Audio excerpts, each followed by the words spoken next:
All right. Ladies and gentlemen, welcome to this big day. Of course, we are live from Kabunde Airstrip right in Homa Bay County. As they say, the county of choice and the county of endless opportunities. And we are live, as you can see right on my back, is the maiden runway where we are expecting the maiden flight from Nairobi, courtesy of Renegade Air. Remember Renegade Air, this is the big launch and the big day as they launch their first flight in Homa Bay County. These flights will be 3 times a week for the start, and of course, as you will be shown right from our screens as we continue. A lot will be happening. We have a lot of activities. We expect the governor of Homa Bay County, Her Excellency Honorable Gladys Wanga, to be part of the maiden flight that will be touching down this runway in the next few minutes. But as that is happening, we also have a lot of activities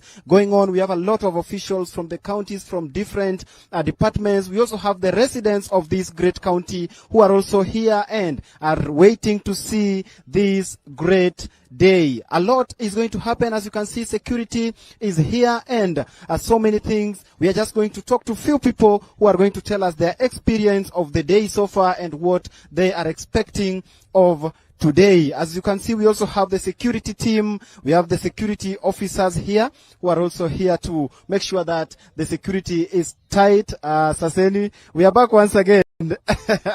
Yes. So we have the security team here. Of course, the chief advisor of security, Homa Bay County, is also here with us. Karibu sana once again. Yes. Karibuni sana.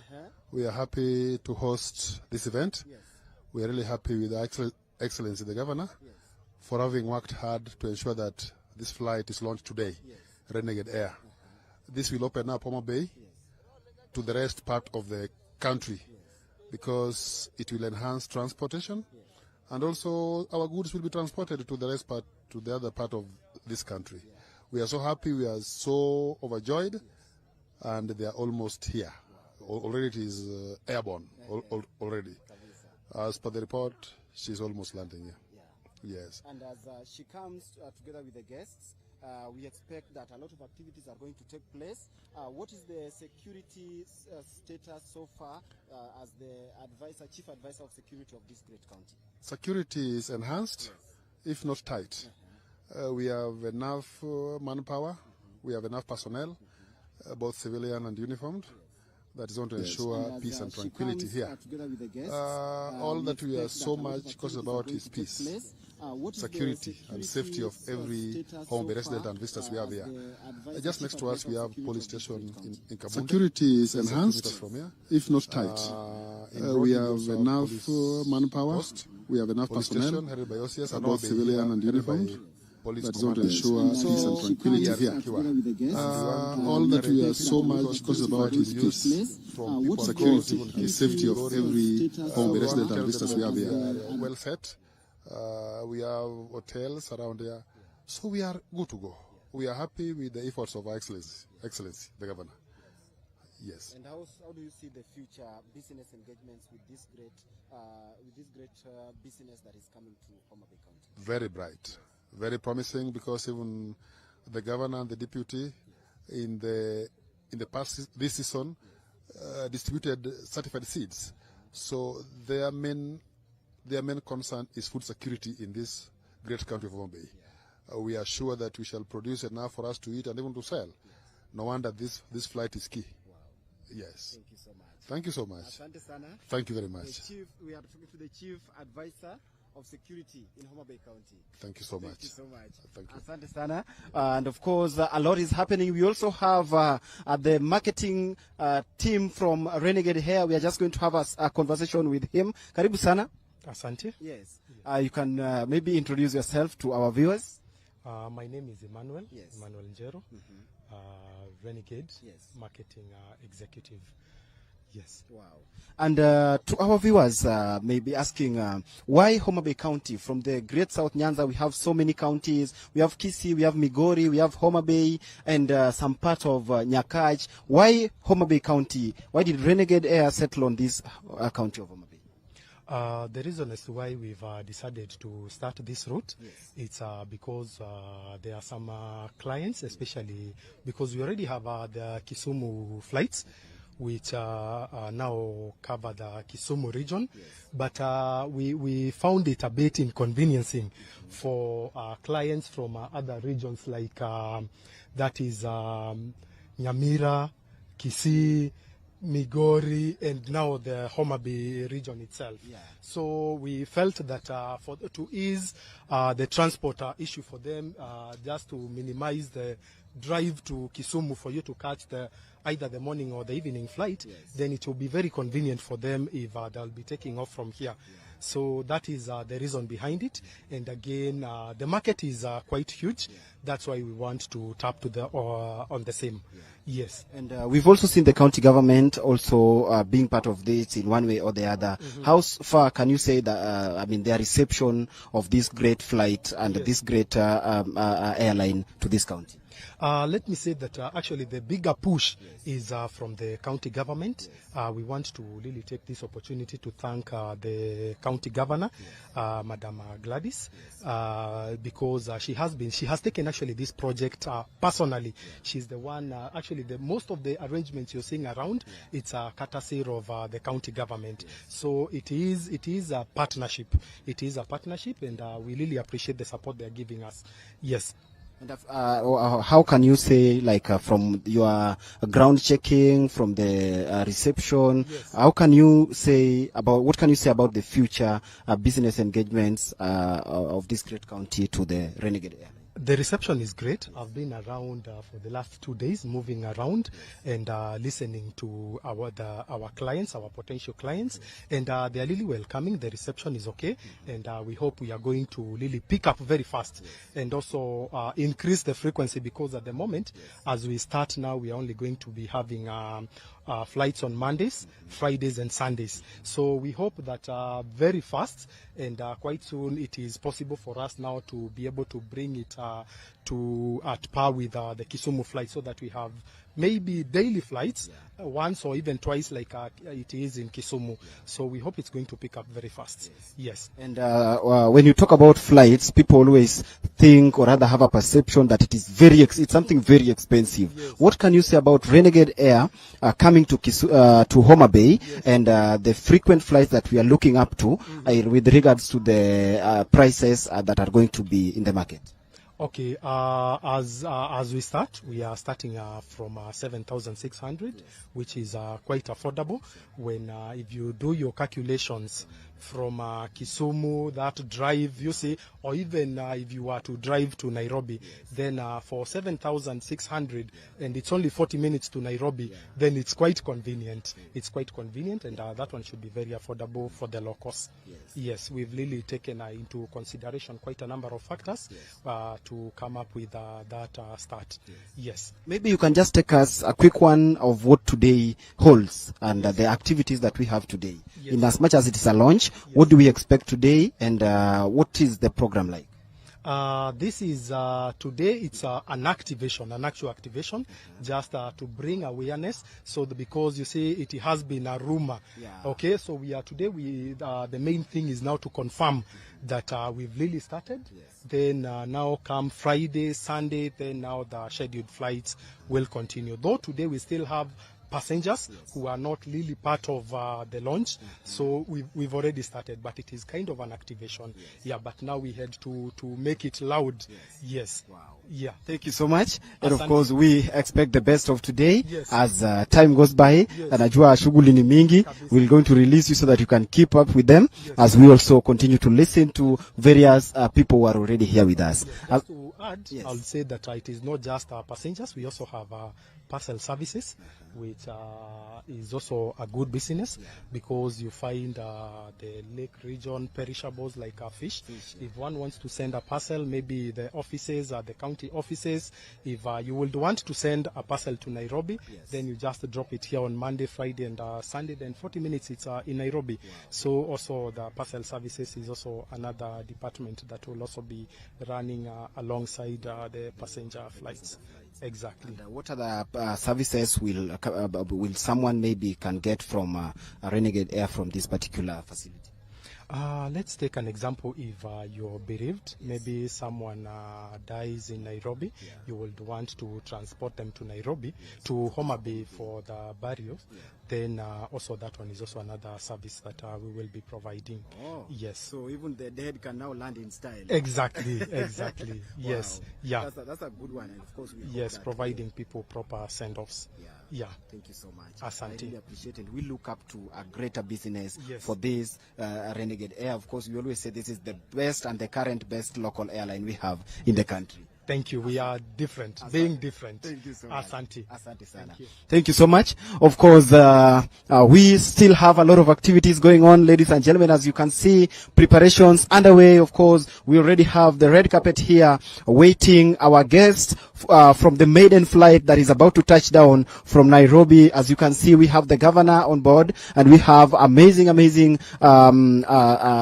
crew and the passengers that are on board. Very many dignitaries coming from Nairobi, and of course to give us the best experience of what awaits this great county of endless opportunity. As you can see, ladies and gentlemen, we are still live from Kabunde Airstrip. If you are watching this, you are just joining us. Kabunde Airstrip is in Homa Bay County, just a few kilometers from Homa Bay town, and this is the place that is going to host the newest airline that we have in this great part of South Nyanza, and that is Renegade Air, that is about to kick off and start today. So anybody who is watching, we have so many activities going on, and we have the deputy governor all here with us here. Karibu sana mheshimiwa.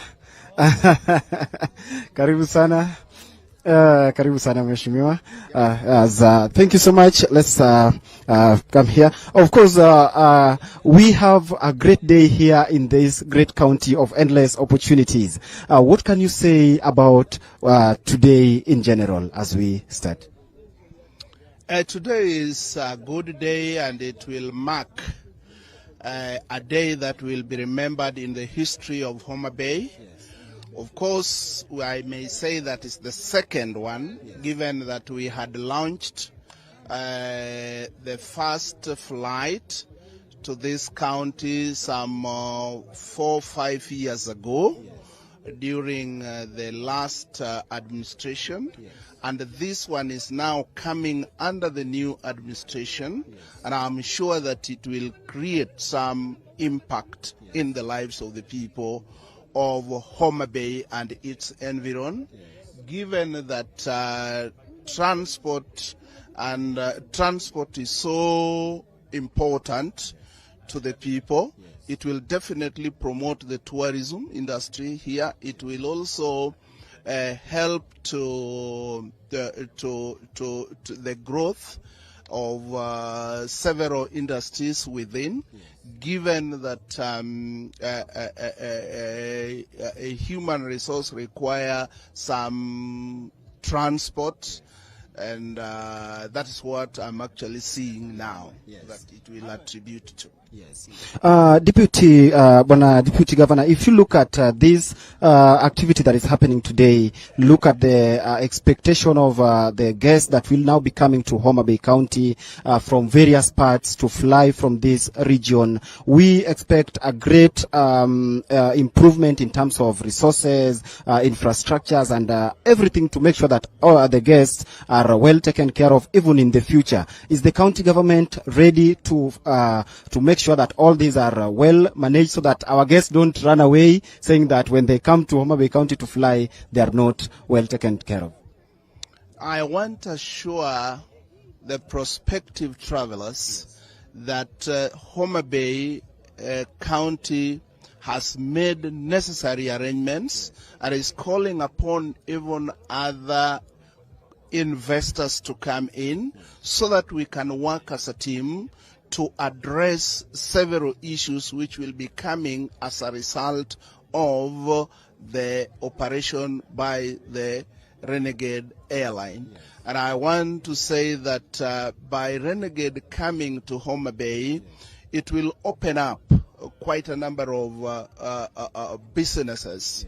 It will open up. It will open and promote taxi services. It will also promote even including banking services. I know that it will open up even services to the park, to the Roma National Park, and a number of local investors have already approached us for the purposes of getting land for the investments, which I'm sure that it will help to address. And I'm optimistic that good things will happen. Yes. Yeah. And if you look at the transport industry that is taking place today, we are talking about an airline being launched. And trade is one of the greatest things, trade is one of the greatest things that are always attached to transport. And as a county, we have so many things to trade, from cash crops to minerals to other factors. Is the county really going to make sure that all these are continuous, to make sure that at the end of the day, this airline, the trade system is running each and every day? I want to say that basically the Renegade airline that is coming will definitely concentrate on passengers,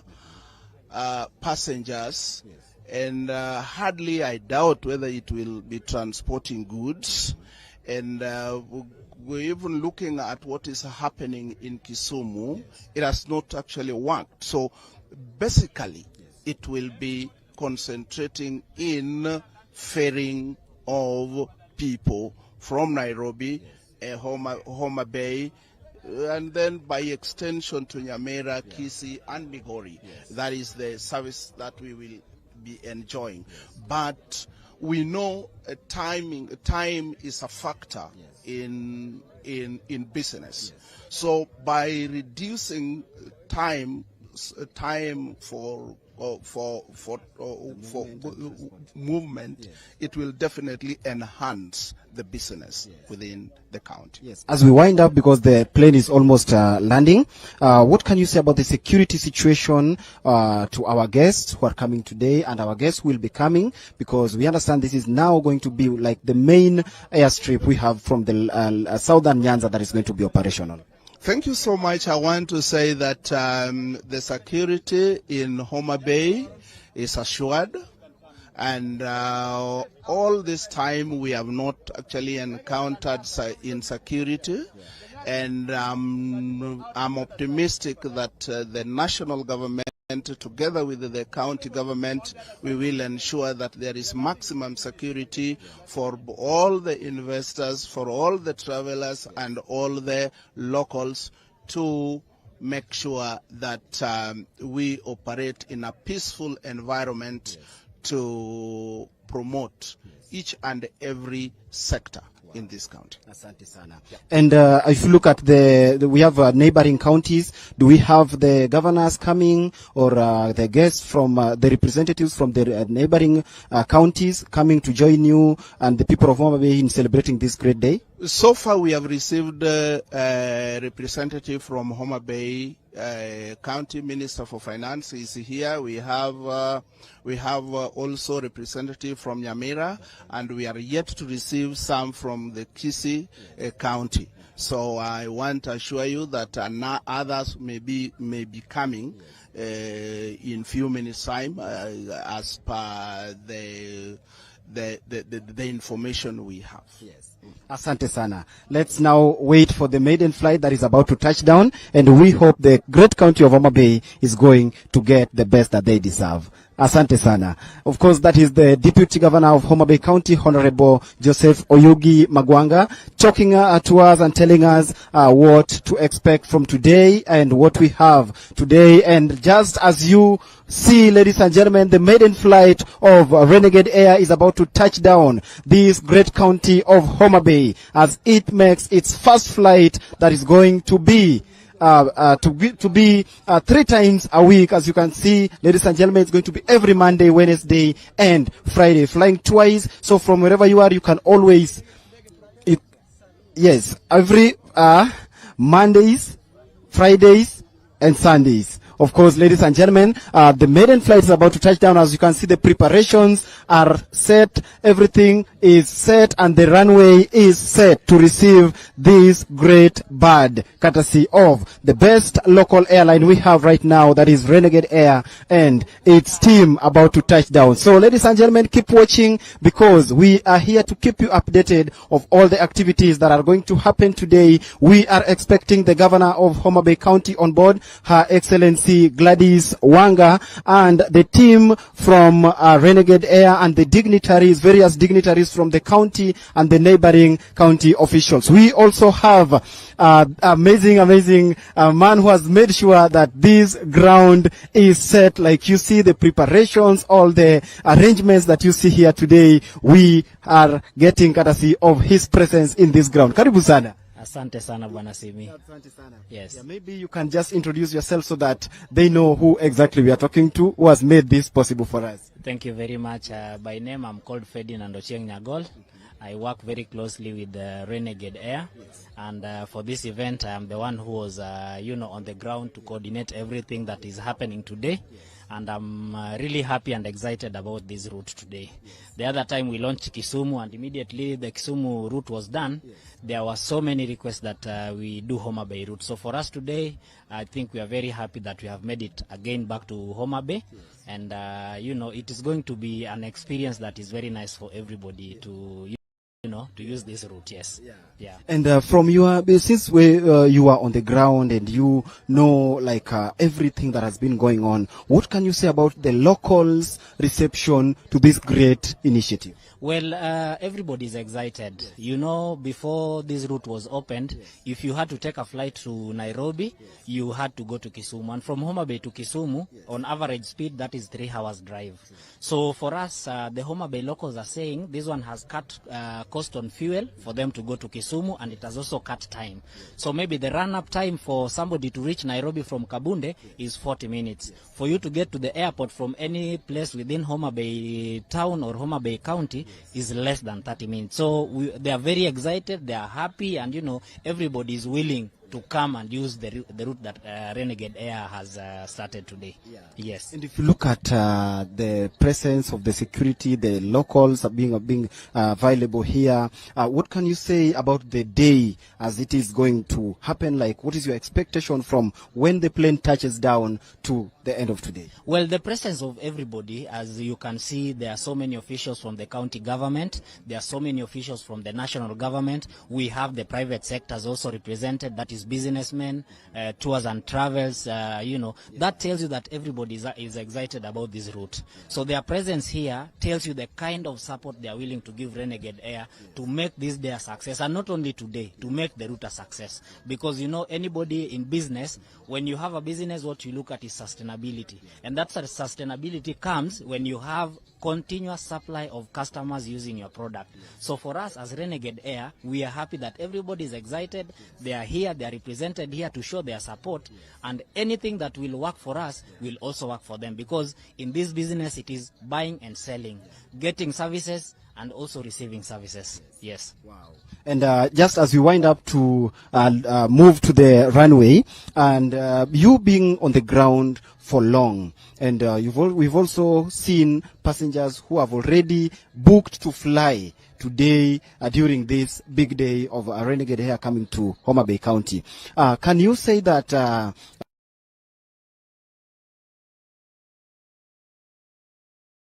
that is promising and is going to work for the people of Homa Bay and its environs, or what can you say about that? Well, let me tell you, Kabunde is now going to serve around 4 counties. That tells you the kind of clientele Renegade is expecting. Yes. We have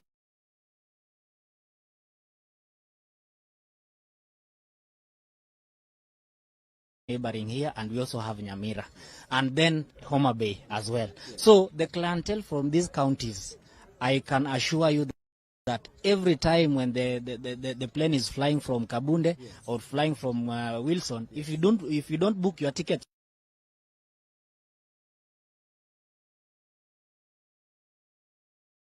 today's flight. Yes, we have people. By the way, even before the launch, the return flight was already booked. As well, the maiden flight coming to Homa Bay is fully booked, and there are people who have opted to use Kisumu because there were no spaces.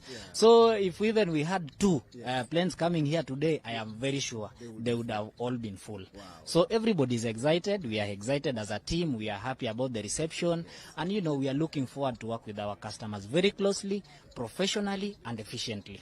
Yes. Because we are different. Thank you so much. Asante sana Bwana Ferdinand. Of course, ladies and gentlemen, as you can see, the arrangements are all going, and of course, the team from Renegade are ready to welcome our guests. The locals are here, of course, ready to welcome this great bird that is about to touch down. Of course, we have, as you can see, the VIP arrangement here. We have our beautiful lady from the greatest and the best local airline we have right now, that is Renegade. Karibu sana. Hello, I'm fine. How are you? I'm very well. Yes, I'm fine. Maybe you can just introduce yourself to our viewers. Yes, of course. My name is Maureen Maitai, and I manage the quality systems of Renegade Air. Wow. Yes. You managing the quality systems. What can you say about today, the preparations in terms of quality to make sure that our guests who are coming and the visitors who are coming are going to get the best of Renegade Air today? Yes, a lot of preparation has gone into place ahead of today. We've done our own surveys. We've also engaged the Kenyan Civil Aviation Authorities. Yeah. So we look forward to a successful day. Yes. And all has been planned, and we also look forward to the support from the county. Yes. And you being on ground today, what can you say about the reception from the locals and everybody around? Is it something you are expecting, or you are surprised, or what can you say? Actually, it's overwhelming. Yes. I came with a taxi from the hotel you are staying up to here. Yes. And it's something that people are looking forward to, yes, and people are embracing. So we look forward to the support. Yes. Yes. And together with the locals and the county government that have also been part of this, what can you promise to the future customers of Renegade Air who are promising and are willing to use this great airline in future? Yes, of course, like we said earlier, we have a lot of clients from this side. They've been using Kisumu, so they already know our service. We can only improve and become better. So we promise a greater service, as always, and we look forward to just being of service to the county because we've seen the need, and that's why we've come today. Yes. And from your department, what can our guests expect from your department today? Because your department is one of the best we are looking up to. Yes, please expect the best yes, service of quality and service industry, and we have prepared well. Yes. And have you ensured that the personnel that are going to be in Homa Bay are well trained and well equipped to give this great South Nyanza the best that there is? In fact, that's our core business. That's my core business, and the core business of Renegade is safety. So we have made sure that they've received the necessary training to be able to come here, as well as our crew. I don't know whether you saw us a few days ago coming to do the inspection, yes, so that we can determine the type of aircraft that can serve in this kind of an airstrip. So we've done our due diligence, yes, and expect the best. The service is good, the people have been trained, yes, and we are ready for this. Wow. Thank you so much. We really appreciate and expect the best that we have today. Of course, ladies and gentlemen, that is just a glimpse of what to expect from Renegade Air. And as you all know, this is currently the best airline we have in the country right now, traversing right now, coming to Homa Bay County after Kisumu County, from the central Nyanza to the south Nyanza. And today, making its maiden flight that is about to touch down on the runway. As you can see, preparations are all done, everything set, and we are just waiting to receive our guests who are on board and about to touch down. On board we have the Governor of Homa Bay County, Her Excellency Honorable Gladys Wanga. We also have many dignitaries from Nairobi and Homa Bay, and we also have a lot of dignitaries from the neighboring counties who are accompanying the Governor and the host Governor, the Governor of Homa Bay County, Honorable Gladys Wanga. We also have amazing team from Renegade Air who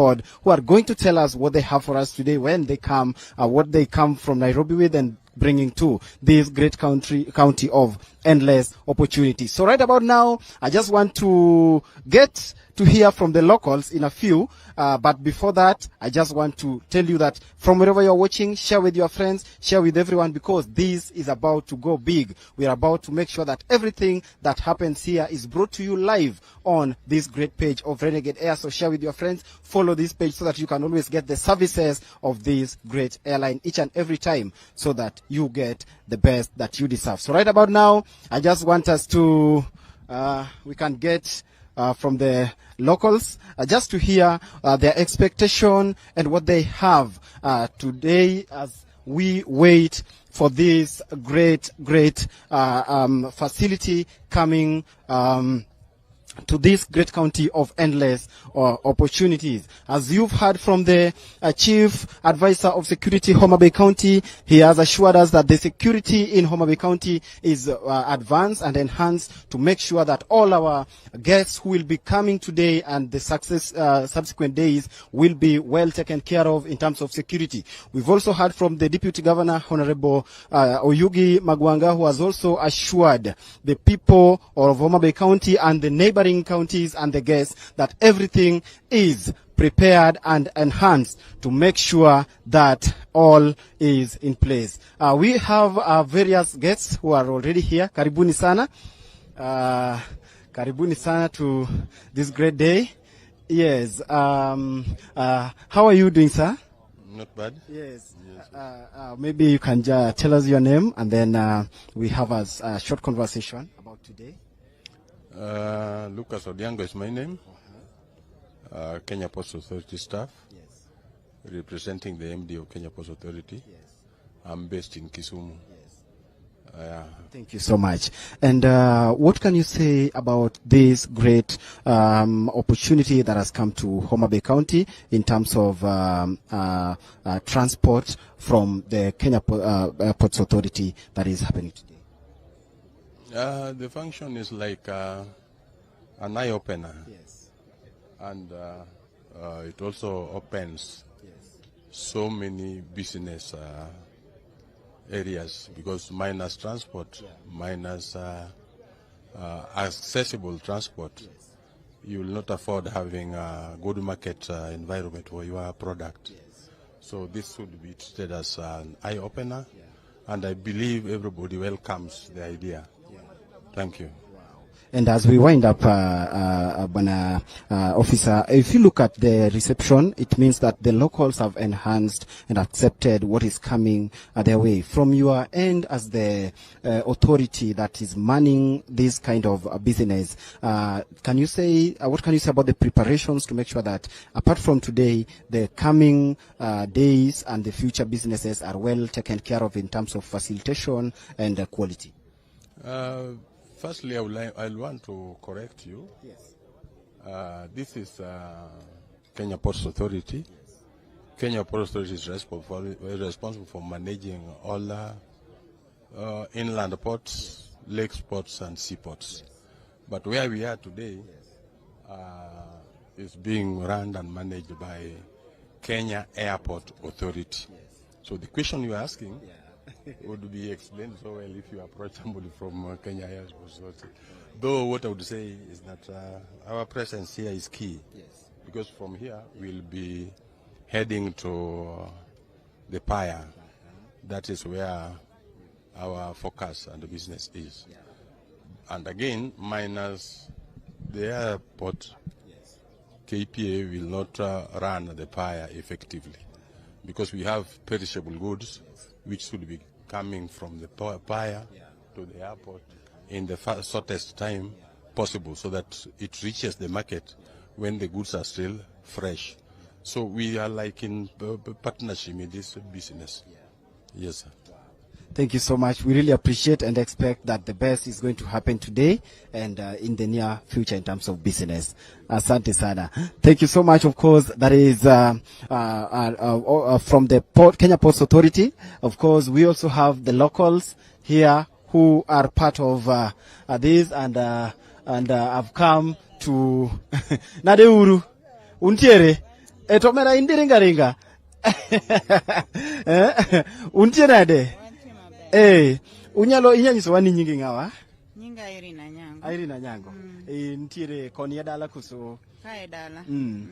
To inyanyiso wani to gimobiro Kabunde kawuono ni eri, inyalo wacho ang'o kuome kaluwore kod un kaka jodak ma kaeri? Aneno ber kuome.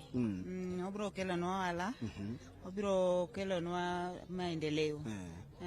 Kaka nwachopo ka wayudo ka jo gweng' kendo jokoni orwakowa maber kabisa. Be ubiro timo kama ni welo mabiro medo biro koso en mana kawuono kende? Wabiro timo pile. Kamano.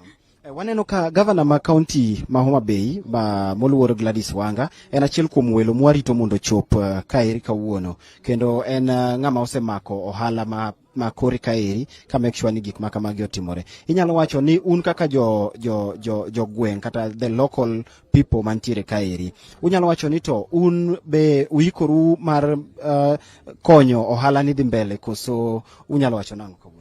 Waikore nikech kaka wantiere nitie wan mon man gi chuo gi otho, nitiere mond liete kaeri, nitie nyithi kiye, koro nyalo konyowa. Kamano. Of course, ang'o mu expect kawuono sana? Expect. Ang'o ma urito neno kawuono ahinya? Wan waneno neno ber moro ma gavana marwa okelonwa. Kamano ahinya. Thank you so much, ladies and gentlemen.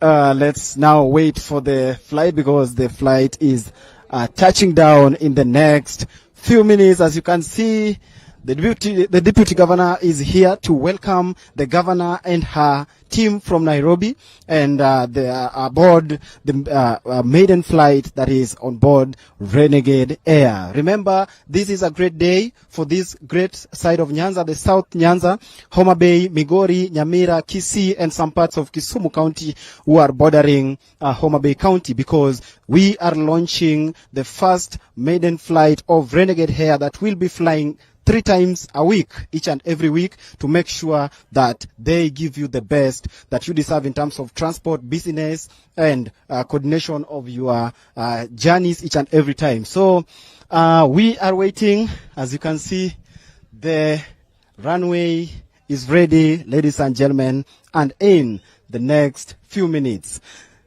the first Renegade, as you can see, ladies and gentlemen, the first and the maiden flight of Renegade Air is about to touch down its maiden flight right from Kabunde Airstrip in Homa Bay County. Ladies and gentlemen, welcome, and let's have a glance of this together.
Let's clear the walkway, please, for the flowers, please. Clear the walkway for the flowers. Let's clear the walkway for the flower girls, please. Let's clear the walkway for the flower girls.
amazing.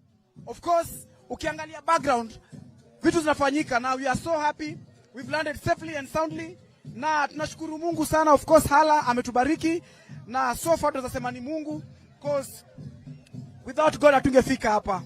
Of course, tuko na governor, tuko na MCS, na tuko na some traditional dancers.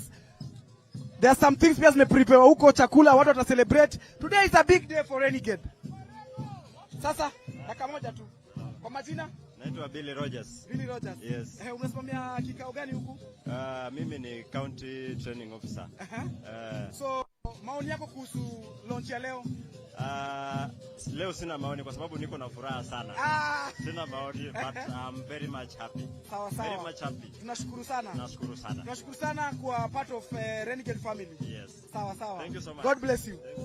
So, of course ukiangalia mbwembe zinaendelea na tunashukuru sana kwa sababu this is so amazing. Of course tume navigate route ya kwanza, route ya pili of which ni ya Homa Bay. Of course tuenda Kisumu. So watu Homa Bay wamefurahi sana na wamechangamuka. Tunashukuru Mungu sana.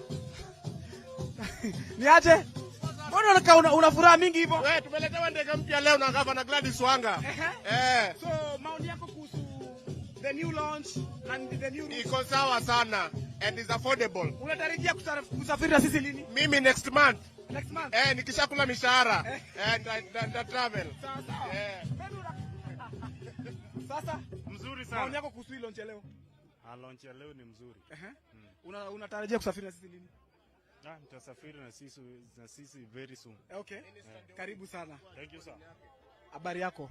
Salama. Karibu sana kwa launch yetu. Asante. Kwa majina? Kwa majina mimi naitwa Joshua Orero. Mimi ni chief officer wa trade na tourism. Yes. So maoni yako kuhusu launch ya leo? Imekuwa ya kufana zaidi, na kwa hiyo leo tunashukuru kwa sababu itainua uchumi na itakuwa inafaa. Tumekuwa na masafiri wengi, tunaelekea Kisumu. Tutakuwa na nafasi ya kusafiri kutoka Homa Bay. Of course, unatarajia kusafiri na sisi lini? Mimi hata hii Friday mimi ni mmoja wao. Na nitakuwa narudi Sunday. Tutakuwa na nafasi ya kwenda kukaa na familia na tunarudi kufanya kazi. Karibu sana. Asante. Karibu. Chukua hiyo video tukiweka live. Chukua video. Of course, watu wamefurahi sana. Tunasikia maoni ya watu tofauti na tuko na traditional dancers pia na tubamba jo. Hey! Hello! Sha! Taba! Sha! Shaba! Sha! It is so amazing. Niaje? Kwa majina? Naitwa Dr. Amos Dulo. Maoni yako kuhusu launch ya leo? We are very excited to have ndege imefika hapa Homa Bay, Kabunde International Airport. Tunakaribisha wageni, investors, kila mtu wakuje Homa Bay. This is the place to be. Endless potential. It's a very exciting. Unatarajia kusafiri na sisi lini? Mimi natarajia kusafiri wiki ujao. This is our flight. Hakuna kwenda Kisumu anymore. Tunatoka tu town hapa direct. Na unadhani hii route tumenavigate itasaidiaje Homa Bay? Homa Bay itasaidia sana because tuko na Ruma National Park hapa, tuko na Simbi Nyaima Lake, tuko na many tourist attractions hadi huko Rusinga Island, Takawiri Island, tuko na white fishes na tuko na opportunities nyingi za investment hapa Homa Bay. Na tunajua hii airport itatumika na hata watu wa Kisii, Migori na Nyamira. Asante sana. Chukua mpaka cameraman. Woo! Habari yako mzee? Nzuri. Kwa majina? Naitwa John Uhuru Yugi. Maoni yako kuhusu launch ya leo? Imekuwa fiti kabisa. Imekuwa fiti zaidi. Unatarajia kusafiri na sisi lini? Hata leo jioni. Karibu sana. Karibu sana. Wewe. Niaje? Kwa majina? Jerry Otieno. I've been using Renegade for now 10 years. Nice. Yeah, Thank you very much. We used to have a flight of Wilson Kisumu. Thank you very These much. are my previous air tickets I've been using. Hey, these are loyal. Yes. These are loyal clients. These are loyal clients. Maoni yako kuhusu launch ya leo ya Homa Bay? This is one of the best time that we are witnessing because previously we've been using the flight from Wilson to Kisumu. Now that this is at home, we feel we are going to open the business for our youth. We are going to open the tourism circuit our nearby hotels around are going to get fully booked because now we have a cheaper and a reliable and a very efficient transport system called Renegade. So we welcome everyone on board. You enjoy. This is the best flight. You don't have any problem with about the tides in the air. It's one of the best with the most experienced pilots around. So we welcome everyone on board. Renegade is one of the best airlines we have in Kenya. It's ISO certified. Thank you very much. Karibu sana bro. Thank you very Karibu. much. Thank you.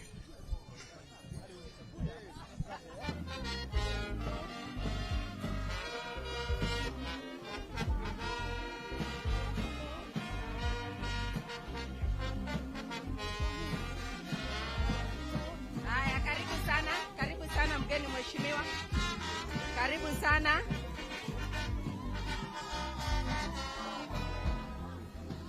National anthem.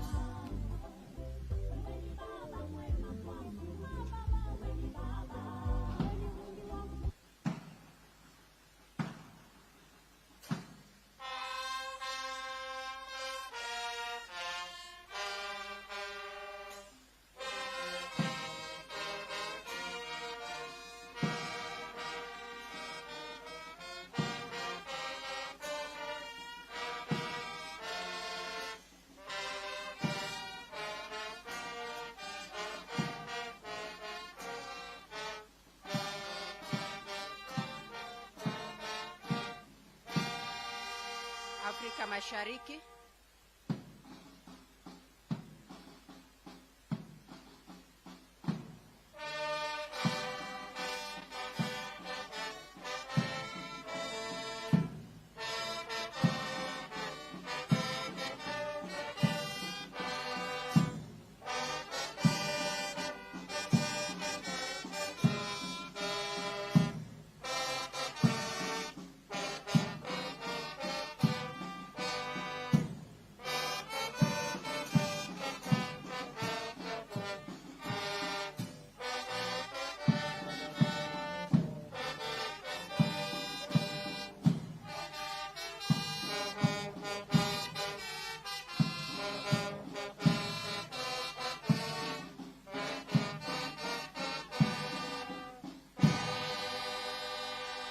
Maombi. Let's bow. King of Kings and Lord of Lords, we are very, very elated to be here once again this day. It has behooved you to spare our lives, thus giving us this day that we may partake of the same. We are humbled. We are here this morning, King of Glory, to see and to witness the landing of a torpedo bomber in the land of the endless potential. And Father, we are humbled. As you bless the Renegade Air, may you bless all our excellencies who are in attendance. Bless us because you are God and you are one who is able to listen to us. Amidst all the other gallow of activities that are there across the day, we call upon your name and your guidance. Be with us until we come to the logical conclusion of this sitting. My humble prayer in the name of God the Father, the Son, and the Holy Spirit. Somebody say amen. Asante sana Pastor. Asante sana. Kwa waziri, mgeni mheshimiwa waziri, kwa mgeni mheshimiwa waziri Kipchumba, waziri wa barabara na usafiri, gavana wetu mpendwa, wabunge, madiwani na waziri wetu wa hapa. Kwa hivyo nachukua fursa kama hii niwalike wale ambao wanataka kutuburudisha Tonga Primary. Tonga haraka haraka. Dakika 2 tu.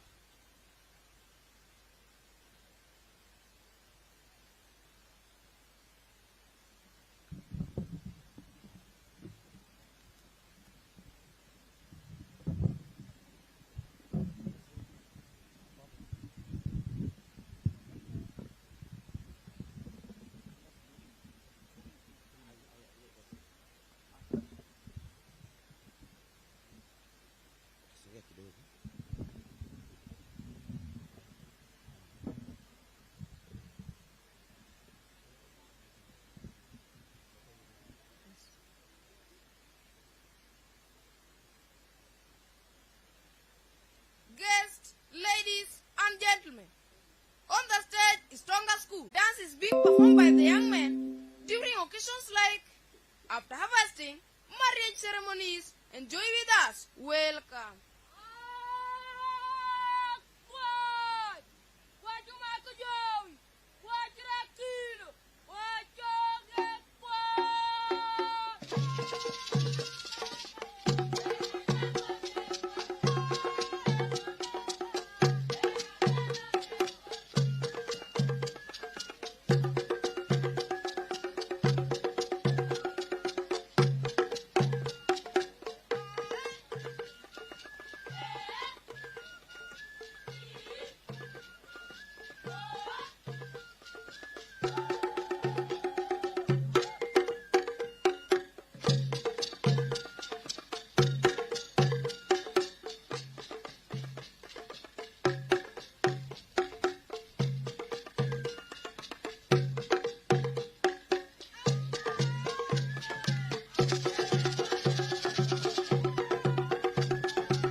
Haya, asante sana Tonga Primary, asanteni sana.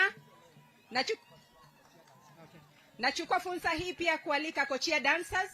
Dakika 2 tu. Kochia dancers.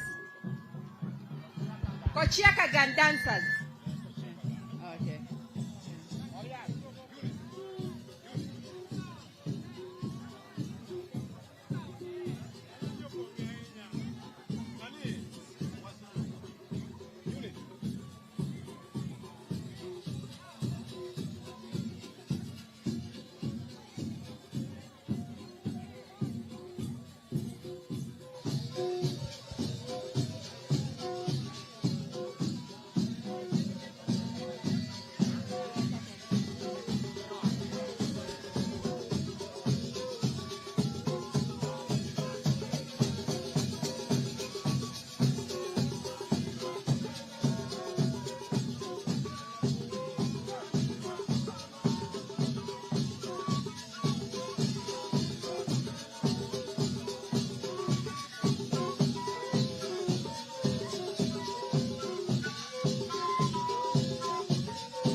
Asanteni sana. Kochia Kagan Dancers, asanteni sana wakiongozwa hapo na Ongoro. Asanteni sana Kochia Kagan Dancers. Haya, Goro Sare.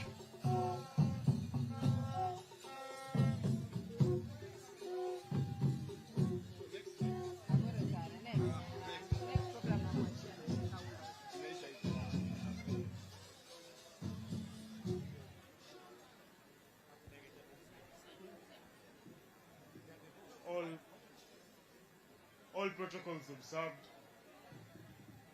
In front of you is Agorosare High School brass band presenting a rumba Pesa Papier and My Jaber by Hat the Band.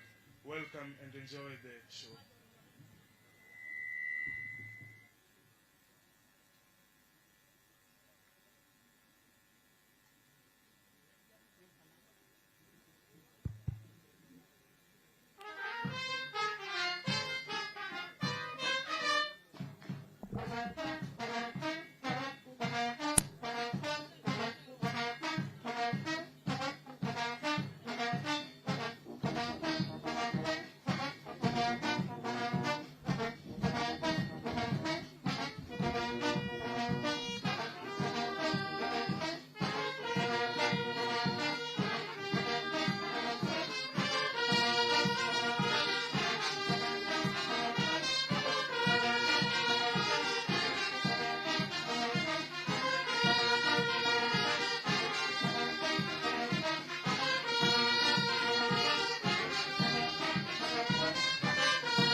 Asanteni sana Goro Sare. Makofi kwa Goro Sare.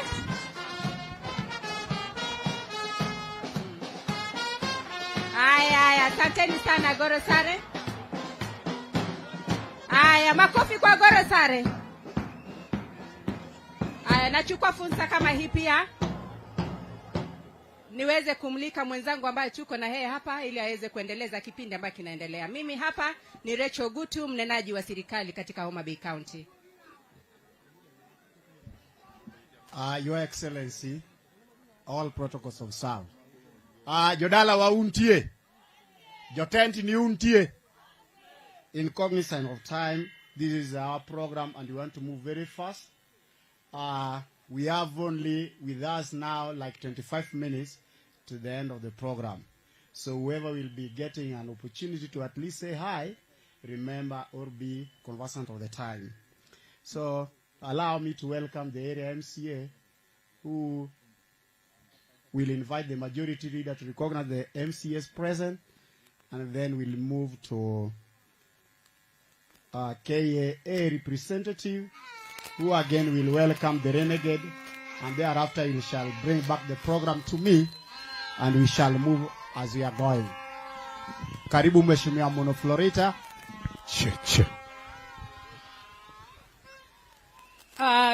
To the guest of honor, sir,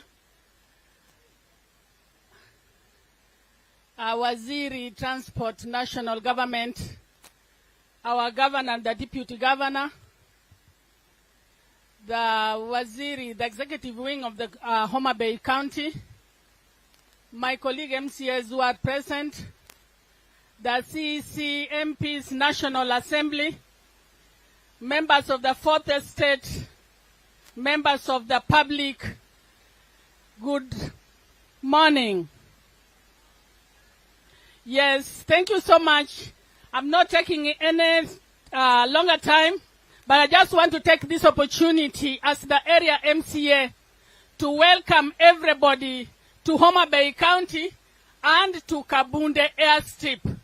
This is a county of endless potential, and I believe that everybody who will get an opportunity to travel through this airline will really enjoy it. And this is a message that we are taking. This is a message that we are giving everybody.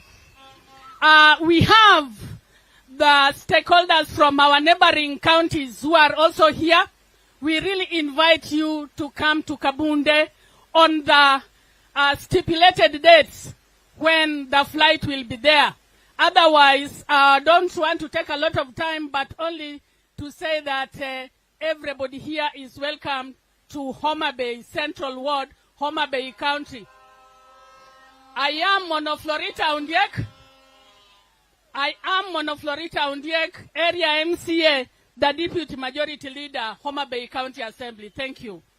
I want to take this opportunity to invite Honorable Tipo, who is the Majority Leader, Homa Bay County Assembly. Thank you.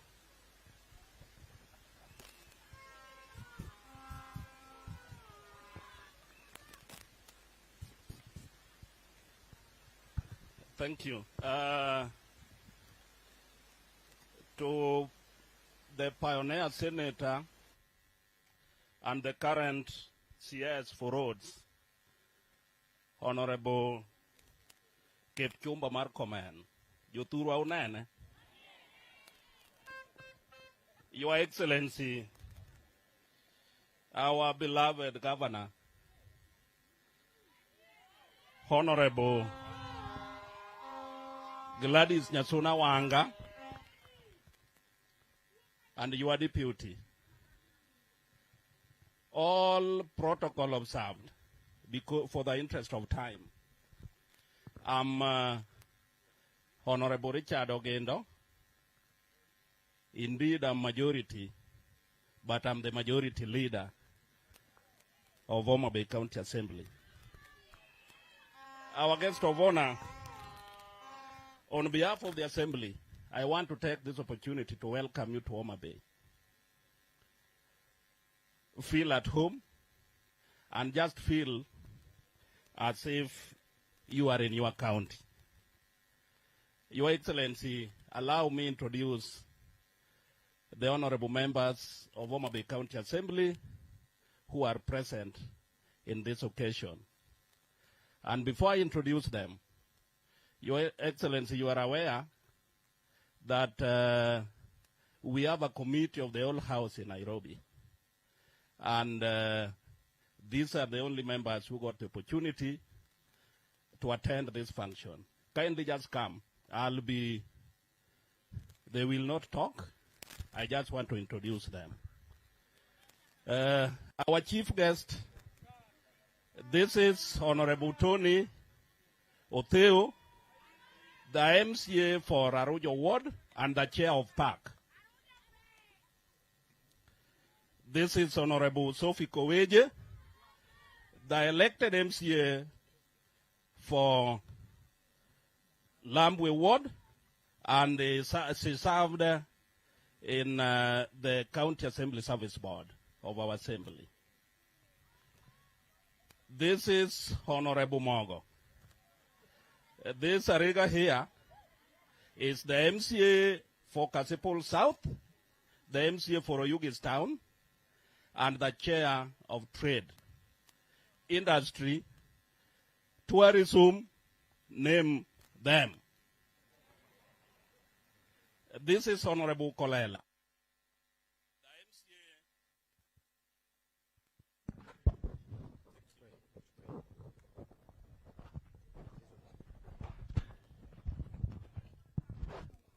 Thank you.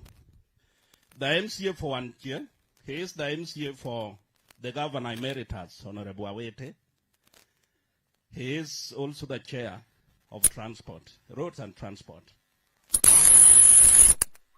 My deputy, Honorable Monofloreta, though she had talked, the area MCA for Homa Bay Central Ward.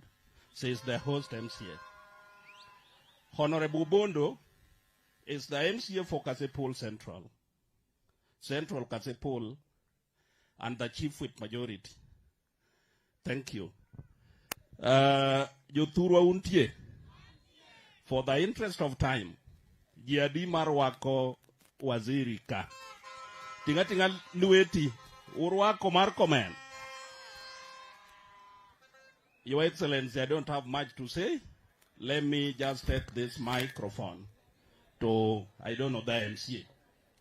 Thank you. Thank you, Mheshimiwa. Allow me to now welcome KA representative, who in turn will call upon the Renegade team, and thereafter we shall proceed. KA, the other side.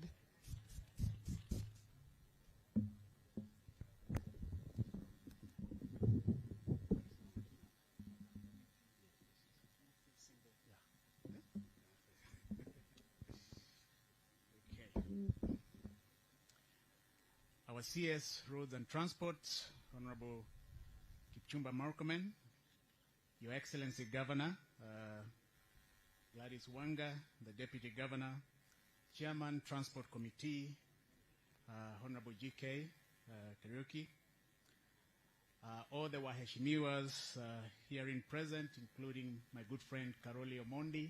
I'm happy to be in Homa Bay, finally. The CEO of Renegade Air, County Commissioner, my KA colleagues, distinguished guests, ladies and gentlemen, a very good morning. Good morning. Yes, sorry. I'll be very brief in the interest of time. My name is Alex Gitare, Managing Director, Kenya Airports Authority. It's my third time to come to Kabunde, but it's my most pleasant time to come to Kabunde because we landed in style. It took us 45 minutes from Nairobi to Kabunde. Previously, it would take us about 40 minutes to go to Kisumu and another 2.5 hours to drive to Kabunde. But now life has been made easier thanks to Renegade Air. Let me congratulate Renegade Air for this very noble gesture. 2 years ago, as we were coming out of COVID, Renegade Air was one of the first operators to restart flights to Kisumu. And now they are the first operator to start flights to Kabunde. That is a really good and welcome gesture. So as KA, we have a tough job ahead of us now that business is back. Thanks to the support we have received from Her Excellency. We know we have a lot of infrastructure needs to address. The length of the runway, we all felt it when we landed. It needs to be extended, and we are working on that. We noted that after coming out of the aircraft, we were walking on grass. There is no apron. The terminal building is also not to the standards of what this facility should be. But all those are matters that we are working very closely, and thanks to the support from our CS and the PS, we will be working on those requirements progressively, and with business picking up, we can accelerate those plans so that we make Kabunde as good as Kisumu is. And that is our wish, to see it happen. So I don't have much to say, but to congratulate Renegade Air for this opportunity that they have given us, and to wish you all the best of luck as you commercialize this route. Any support that you need from us. And in this regard, I fully welcome the directive that our CS has given us in terms of looking at a waiver for landing and parking charges for the operators who will be making use of this facility. CS, I will take it up tomorrow with my board. We have a board meeting tomorrow. It's one of the matters that I'm going to transact very efficiently, so that we can even get more operators besides Renegade Air to utilize this facility. With those few remarks, let me now invite, I was told to invite somebody from Renegade Air to come and make their brief remarks. Thank you very much. Asante sana, Mkurugenzi.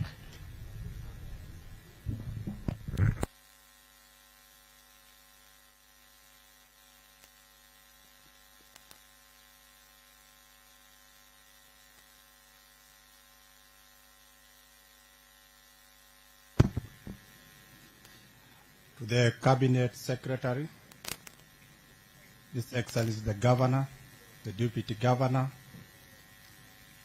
all protocols observed, together with all the people who have come here. Good morning. Amuzo Utenudhi Maber. My name is Patrick Okech from Renegade Air. Today is a very special day in my life for coming to Kabunde, and we want our people now to fly to Nairobi. It has been a long journey, driving all the way from Homa Bay, from Migori, from Kisii to Homa Bay, to Kisumu. And now is the time that we have to support this project. Are you ready to fly Renegade Air? Otherwise, it will be very pointless for us if you cannot support us. If the plane comes empty, tomorrow we will not be able to come to Homa Bay. So I'm kindly requesting everybody, please pass this good message to everyone so that we can support this junior baby. Allow me to introduce my team from Renegade Air, please. You can come quickly, please. Renegade Air team. They will just wait because of time, please. Only 3 seconds.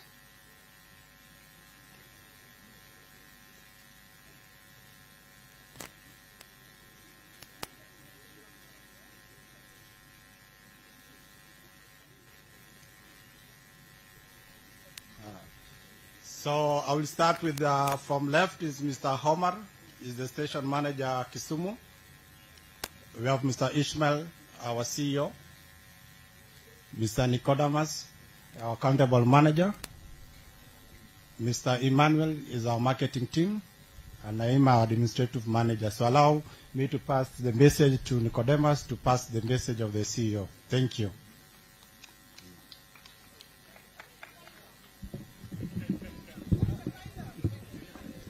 Apologies, all our pilots, the pilots, they should be coming by the time, they should be coming, they're inside the apron, they will come. Gidi biro gite, mondunegi.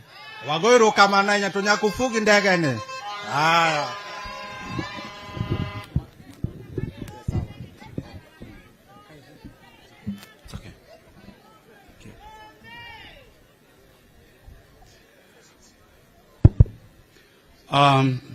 The Honorable CS, Honorable Kipchumba Murkomen, Your Excellency the Governor, all protocols observed. My name, as you've been told, I'm Nicodemus Mdoe, the Accountable Manager Engineering, Renegade Air, and we are pleased and very happy to join you today. Today we've landed. We've not driven all the way from Nairobi, but we've landed in Homa Bay. And we assure you that we will continue landing. So no more driving, no more taking all the time. We'll be flying.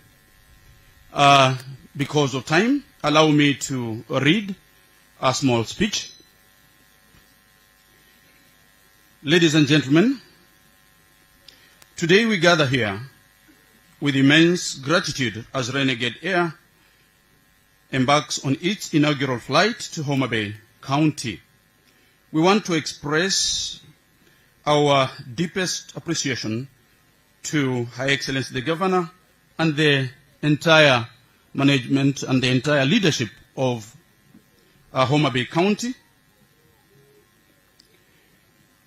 and all distinguished honorables around, and all the Homa Bay County citizens for allowing us an opportunity to serve you. Fly Renegade Air was incorporated in the year 2012, and we started our operation with only one Cessna C208 aircraft. And today, by the graces of God, we boast of a fleet of 10 aircraft.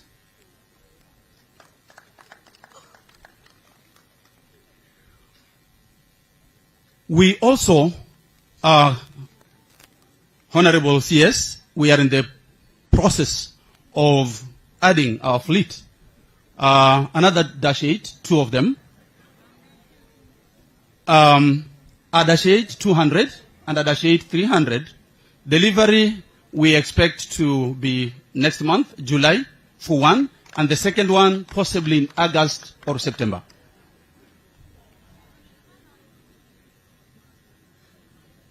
The company also offers a range of customized solutions for the benefit of humanitarian cargo operations by providing the aircraft on charter or ACMI basis.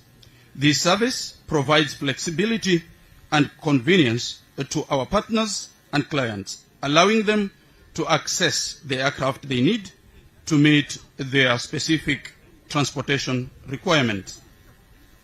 In addition, we wish to go down in history as an airline that started Homa Bay route.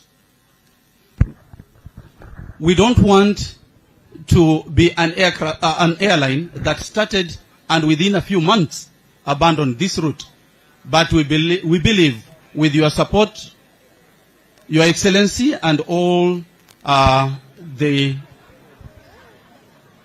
Okay, maybe before I conclude, I can hear you. Allow me, I will obey.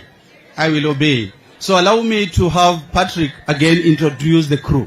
Then I will conclude my speech.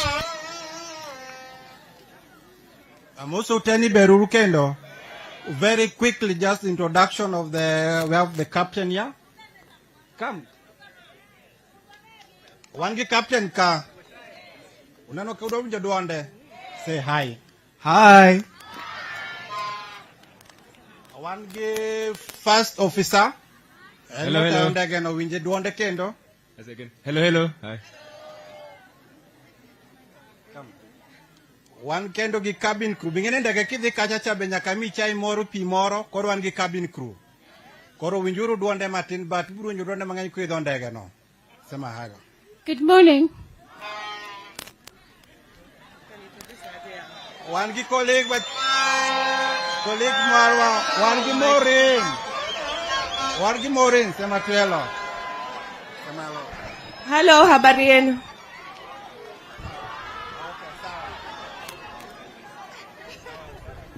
Thank you. I will conclude now. But allow me, the Honorable CS, to say this. And I will quote Sir Richard Branson, who said, if you want to be a millionaire, start with $1 billion and then launch an airline. Our CSR, this is our appeal to the government. We really appreciate already the efforts the government has put in empowering the aviation industry. However, our CSR, we kindly request that you may grant more and more incentives to operators. The Kenya shilling has drastically dropped against the world major currencies. We still believe it's possible for the government to do something, to intervene and stabilize our currency. That way, it will be easy and it will be simpler and it will be very, very simple for our operators, especially in the aviation industry, sir, to not only open Homa Bay, but many, many other parts of this country. Because the moment we have opened those interior counties and those where people think they cannot even fly, we will have connected the entire Kenya to the whole world. Thank you very much. May God bless you. From Renegade Air, we assure you of our continued support. Your Excellency the Governor, you can rely on Renegade to support you in everything. God bless you. God bless Kenya. Thank you. Honorable Peter Pondokaluma, Homa Bay Town Constituency Mbunge.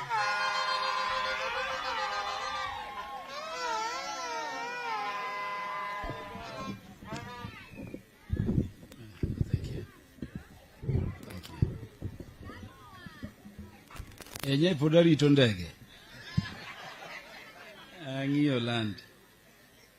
The Cabinet Secretary for Roads, Transport and Infrastructure, Brother Kipchumba Murkomen, the Governor for Homa Bay County, Your Excellency, the Honorable Gladys Nyasuna Wanga, the Deputy Governor, Honorable Yugi Magwanga, the National Assembly Committee on Transport, Roads and Infrastructure Chair, Brother George Kariuki Masharia, all members of Parliament present, including the Honorable Karoli Omondi, my brother in Parliament, the Honorable Dr. Lillian Gogo, the County Commissioner for Homa Bay and the National Government Administration team present, the Kenya Airports Authority, Renegade and everybody present. Being short on protocol, I want to say, Waziri, we are very elated. We are very elated at what our governor together with Renegade and your ministry are doing in Homa Bay County today. And let me welcome you to Homa Bay Town constituency, which is also the headquarters of Homa Bay County.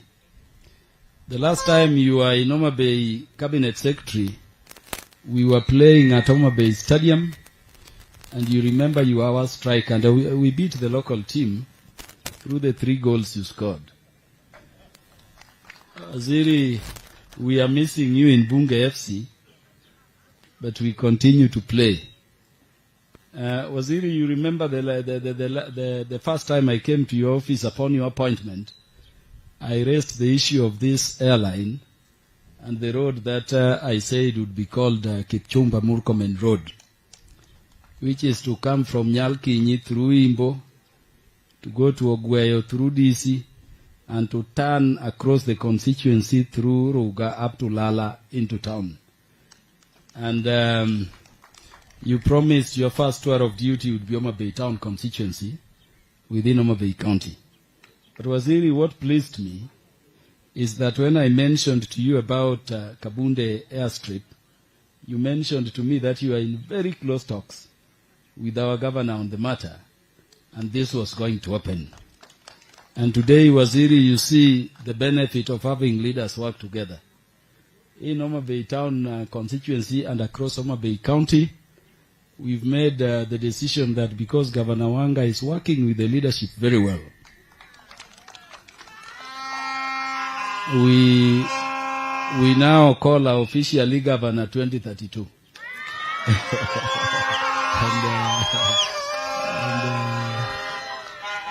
and you can be sure we will not re-elect her because she's the first governor west of Kenya, but because she's doing very well and we are in constant consultations. Let me end by thanking our community for the support you've given to this national government infrastructure with the support of the county government. Waziri, this airstrip was done and our people gave out land even before compensation. And then they said, let this be there. This is not the first airline doing this route. We had 540 before, but Waziri, we had the challenge of the runway. And I wanted to thank the National Assembly Committee chair of your committee, Waziri, for the support you've given to the compensation for land through him. So, Waziri, within your department, I know you will, speak about them, but the National Assembly has budgeted for complete acquisition of the land that our people gave here. And I've assured Waziri on your behalf that if it is land to develop this or any major national government infrastructure, we will give it. In the last supplementary budget, again with your support and the support of our governor and the chair of the committee in charge of transport, we put in some money, about 50 million, to secure the extension of the runway. And largely, Waziri, that is the reason as to why 540 withdrew. There is a time there was a near accident here. You must have noticed when you are landing, the craft has to brake very abruptly before landing. With your support and your friendship with our good governor and the leadership of Homa Bay County in the National Assembly and across, we know we are going to get the runway extended. Mondokoro ndeke madongo bidonge. And Waziri, I can assure you, and I know it is data you have, that up to 60% of the people who land in Kisumu come from this region.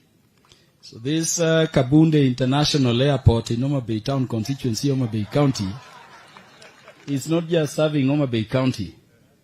You must have noticed we have leadership from Migori up to across the border in Tanzania. It will serve the people of Nyamira and the people of Kisii, and of course the people of Narok and Bomet. And you noticed when we were talking here, Waziri, when I came, they said, Kaluma, you're lost. Waziri, nowadays I'm speaker. It pleases me, therefore, to congratulate Renegade Air for coming back. So, Jothurwa, from today I will not have reason to be away. As a third term MP, I should be landing, not driving kurkuru on the road, isn't it? And so we will be flying in on Monday, flying back. We come on Wednesday, we go back, and then we come on Friday and we go back. So from today, if you don't see me around, there will be a problem, isn't it? And if there were any greater motivation to come, Waziri, you saw the airline crew, especially the last one. And gimone gamome okapodu de uso doctor wachako na fly sani. Ka para nyiri mabiro koni, excuse me sir, what do you want to take? As we want to develop a very close relationship with this airline. The 540 team, we knew even the ladies who died across Abadeas at the time. And we want the airline to be very close with us. That when the ladies come home, we can take them to drink water and we come very close. Because this is now our airline. I don't want to say more than that, save to end by thanking our Governor Gladys Wanga and the team for the good work you are doing, and the fact that you've not seen your leadership to be restricted to matters county governments, but you also help us to reach out with the national government so that our people are not left behind in terms of development. Donge? Jadala wa uwinjo wawacho ni maduoko wanga. Wadaro ni nyocha ne wasewacho ni ng'amacha kochungi wanga otima ng'owa. Onge. An bende nikeche koro atiyo na tich duoke. An bende uchako duoka mara 4 mondo duoke. Come on. So without much ado, our governor Ananda Waziri, with your permission, allow me to invite our county commissioner just to introduce the national government administration team serving under you in the national government, and then we can introduce in quick succession the leaders here present just to say a word. Thank you very much, Honorable Kaluma, our Cabinet Secretary, Roads, Transport and Public Works, Honorable Onesimus Kipchumba Murkomen, Excellency Governor Wanga, the entire county leadership, the members of Parliament, Kenya Airports Authority, the Renegade team, na wananchi wote wa Homa Bay, amjambo. Amjambo tena. Waziri, mine will be very brief, just to join the rest of the speakers in congratulating and welcoming Renegade Air to Homa Bay. Homa Bay, as you must have been told, Waziri, is a county of endless potential. We have the potential in agriculture. We have the greatest potential in the blue economy. And we have the best potential in terms of peace and security. So as national government at the county level, our resolve is to work together with the county government to ensure that this potential is achieved. What I will emphasize, Waziri, is that whatever decision that will be made tomorrow by KAA, I wish to ask you that let it be expedited. This airport will shortly be an international airport. We just, our neighbors here, Tanzania, is about 3-4 hours drive from here. Now, the Ugandans is hardly 2 hours across the lake. So that tells you in a few years, a few moments ahead of us, we should be having everybody utilizing this facility. On our part, I want to assure you that we will partner with KA and the county government to ensure that this facility is secured. Our preoccupation now is to ensure there is maximum security, not only for the facility, but the guests and everybody else who will be coming in. I will isolate, as I said, 3 issues that are very good in Homa Bay: the blue economy, the peace and security. You've never heard us, doing those things that others do. So that tells you this place is very safe and secure. And also agriculture, because I know if we utilize the Lake Victoria water in terms of irrigation, we should be able now to boost our potential in horticulture and, all these other things. So as I invite my colleagues in national government just to stand and just walk here very fast, please. Waziri, we normally use about 4 hours to go to Kisumu. So every time we are invited for a meeting in Nairobi, these guys normally take some leave because they say, it is very far. So if they are invited for a meeting on Wednesday, they leave on Monday and they don't come back again. Now that we have this airline, my friends, you should be coming back the same day. So very quickly, we have Bwana Muchai. Bwana Muchai is in charge of criminal investigations in our county. Bwana Pazigwa ni mtu ya prison, anafunga watu huko, nafikiri yako na watu karibu 1,000. We have education from the Ministry of Education. Education also. We have the DCC, Bwana Wasonga, for this sub-county. We have our new OSPD for Homa Bay sub-county. Kerea is our AO1 for this county. We have David Omondi in charge of civil registration. We have Madam Perenge, the sub-county DCI officer. Madam Maureen. Actually, this is the ACC for this area, isn't it? Yes, sir. So wewe ndio ya hapa? Yes, sir. So huyu sasa ndio atakuwa na chunga boma hapa. The ACC for this area. Abach, Ogamba, probation. Very well. Charles is AO1 in my office. And then Davis Langat is the county information officer. So I know there are so many others. I will not forget my chiefs. Very fast. Very fast. Yeah? Oh, Fred. Fred is area chief. What be Fred? Aya, panga laini hapo. Piga laini mzuri. Aya, piga salute. Thank you very much. Thank you, Waziri.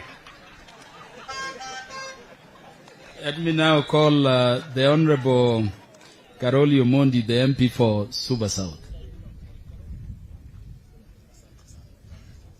Thank you very much, Honorable Peter Kaluma, the Honorable Cabinet Secretary for Roads, Infrastructure, our beloved Governor, Your High Excellency Gladys Nyasuna, Deputy Governor, other elected MPs, Honorable Lillian Gogo and our elected NCAs. Na wananchi kwa jumla, hamjambo. Hamujambo tena. We are very happy to be here, to be back home, to launch this inaugural flight by Renegade. I think it is going to make a big difference to the economy and the well-being of our people here. So, Bwana Waziri, karibu sana nyumbani. Tuko na furaha sana kwa kukaribisha. Several years ago, I was reminding you there, we took a flight with you and the Right Honorable Prime Minister. Tulikuwa tunaenda huko Kericho. Waziri ndiye alikuwa anatufundishia watu maneno ya shamba on the Constitution 2010. Tukapotea kwa kiwanja wa chai huko. So we all went with the pilot. We were saying, where can we land? Tukatafuta, but now he's in charge of security. I also would like to welcome my friend, Dr. Alex Gitari of KA. Hapo ndio nyumbani ndugu yangu. And people of Renegade, karibuni sana na muendelee na hii safari. So the ladies asked to see the crew. I think they were trying to see where we can place our beautiful Homa Bay girls. So when you are recruiting cabin crew next time, utupigie simu, we will give good recommendation, wale wazuri. Yeah? And now, our beautiful girls of Homa Bay, mtu akikupatia date Nairobi, asitume fare ya bus. Uliza tikiti. Kama, tusini hivyo. Kama wezani na hiyo, basi hayuko tayari kufanya kazi. And as Kaluma said, let the planes bring us close and close tight. Sawa. Asanteni sana, Mungu awabariki. The Honorable Dr. Lillian Gogo, the MP for Rangwe constituency.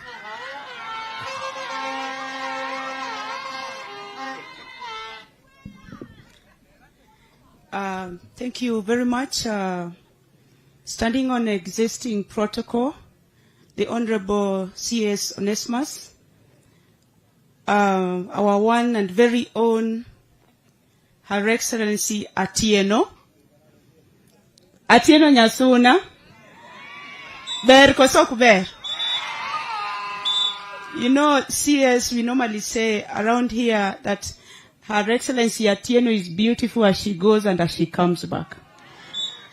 Na nyako mano kelicha ya wuta sego be umako doga nono de ukawa kanya kono tudonka tokoro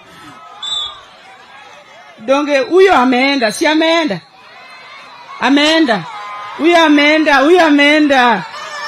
uyo wa Renegade. Thank you very much. Thank you for coming to Homa Bay. You know us and you know that we as watu wa Sego, watu wa Luo, Wajaluo wanapenda kupendana na kupendwa, and we only fly, and we are people who are people. You see what I mean? But it also warms my heart that when our students want to learn about aircraft and about airlines and about the air systems, they come here. they will not have now to go to Nairobi. True or false? So we appreciate our governor and the leadership, and we appreciate all our visitors today. Please, when you're going back to Nairobi, take our love, and we want to pray that more and more come so that we have flights every day. Every day is going to bring about efficiency in our working. Is going to make us work even more. Governor, at any one time you call your MP to come and accompany you in any work, in whatever you are doing. I'm loyal. Awacho kosoka wacho. Thank you very much, Honorable Kaluma. We thank you, and we hope that more development from national government is going to be brought to our county. I thank you. Yeah, Your Excellency, with your permission, let me invite the Honorable George Karaoke Masharia, the Chair of the National Assembly Departmental Committee on Roads, Transport and Infrastructure. Just to take a minute. Thank you, Honorable Karuma, my good friend, Honorable CS, Onesmus Kipchumba Murkomen, the Governor of this great county, Madam Her Excellency Gladys Wanga, my good friend, and members of Parliament, all visitors present, na sisi wote tumekuja, hamjambo. God is good, and all the time. Thank you. Asante sana. Kwa majina, I am George Karaoke. Now, most of my colleagues like to call me GK. I chair the Transport and Infrastructure Committee, the National Assembly. You are one of your members of Parliament here, TJ Kajwang, is a member of my committee, and we work together to better the lives of our people. Honorable CS, I don't have much to say, but to mention that as members of Parliament and Committee on Transport and Infrastructure, there are 2 projects we are supporting in this region under your leadership. We are supporting a ferry project which we allocated the other day about 300 million. And thank you, Governor Wanga, because you've really been on this project. You've really ensured every step of the budget making process that this money is secured. So, and because you are my good friend, and I work very well with the CS, we have been able to allocate and secure a total of 300 million. I know Waziri will say more about this, so let me not deepen. Get project is what my good friend Honorable Karuma has mentioned. We recently secured 50 million to better this airstrip, because we believe that this is a viable project. And I know Waziri, working closely with you, we will be able to allocate more money to KA to extend the runway so that we can have bigger aircrafts here and also support the local economy. CS, before I sit down, allow me to say that it is said that if you are in the kitchen baking a cake, you cannot do so without getting the kitchen messy. So His Excellency the President, William Ruto, together with us leaders, is baking a national cake so that we can be able to complete this project and many other projects that we are doing in this country and this area. And as he bakes this cake, trust you me, the kitchen will be a little messy. It will be a little messy because not everyone will understand what is happening. But I want to tell you that His Excellency the President means well for the people of this country and even the people of Homa Bay. And that is why he has sent us here to launch this project and to support Renegade Air as they launch their inaugural flight. And I know we will be able to go far if we work together. Finally, Honorable Karuma, let me appreciate the warm working relationship that you have with the governor. I think this is the way to go, and it's very much appreciated. You indeed have a good governor. You have good members of parliament, people who understand their role and their responsibilities, and they don't cross paths. They work together to better your lives. Thank you very much. I am from Kirinyaga County, Dear constituency, and we are good people and we mean well for you. Asante sana. Even on MD Gitari comes from Kirinyaga. Najua nilikuwa naambia Bwana Karuma when Gitari was here. Alex, unaona sio watu wa Lakeside tu wanaongea kizungu mzuri. Sikiliza Alex MD, sikia kizungu vile itatoka. So asanteni sana. Si mtakubalia William aendelee kujenga keki mkubwa ndio tukule sisi wote. Asanteni sana na Mungu awabariki. Thank you.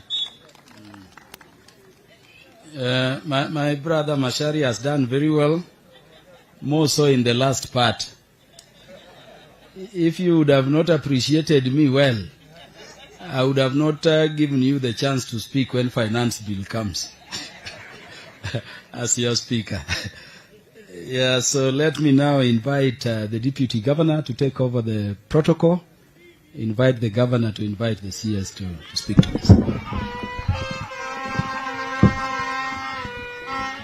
Thank you, Honorable George Kaluma, the area MP. Honorable Waziri Arap Chumba. Yes. Her Excellency Governor Gladys Atieno Nyasona, honorable members present, the Renegade team. I will not forget with our CC, who is actually a very close friend, and we have been working together with the entire national government leadership, the honorable members of County Assembly, headed by the majority leader, present, all protocols observed. Good afternoon. Good afternoon to all of you. I don't want to take time. Our diary is packed, and I'll be as brief as possible. And first and foremost, I just want to recognize the CCM members present. So kindly just rise up for a word of introduction. Yeah. The CCMs for Homa Bay. Far end we have the key whom we are actually serving today. The Honorable Dennis Onyango, CC for Roads and Public Works.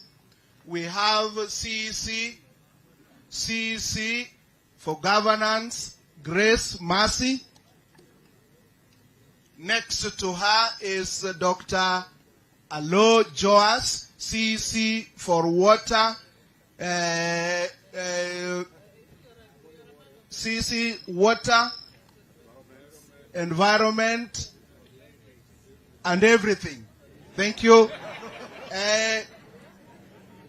From this end, we also have Honorable Martin Opere in charge of education and human capital development.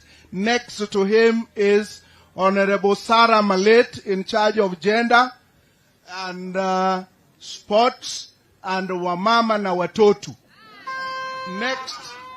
Next to her is Honorable Polycarp Okombo in charge of trade, cooperatives and industry.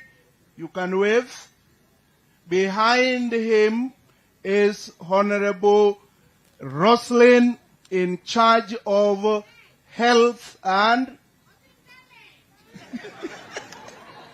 they have completed in front, and then behind him is our county attorney. Our county attorney. He can wave. Then in front here we have CS, our county secretary, Professor Bernard Muok. And then on the far end we have Honorable Dr. Peter Ogola, in charge of lands and urban development. So you can kindly sit. I'll take this opportunity also to introduce representatives from our neighboring counties. As you are aware that this airport will actually serve the region. The region covers the former South Nyanza. So allow me to recognize the representative of His Excellency Governor Ochilo Ayako from Migori. The team from Migori is led by my friend Honorable, just come in front,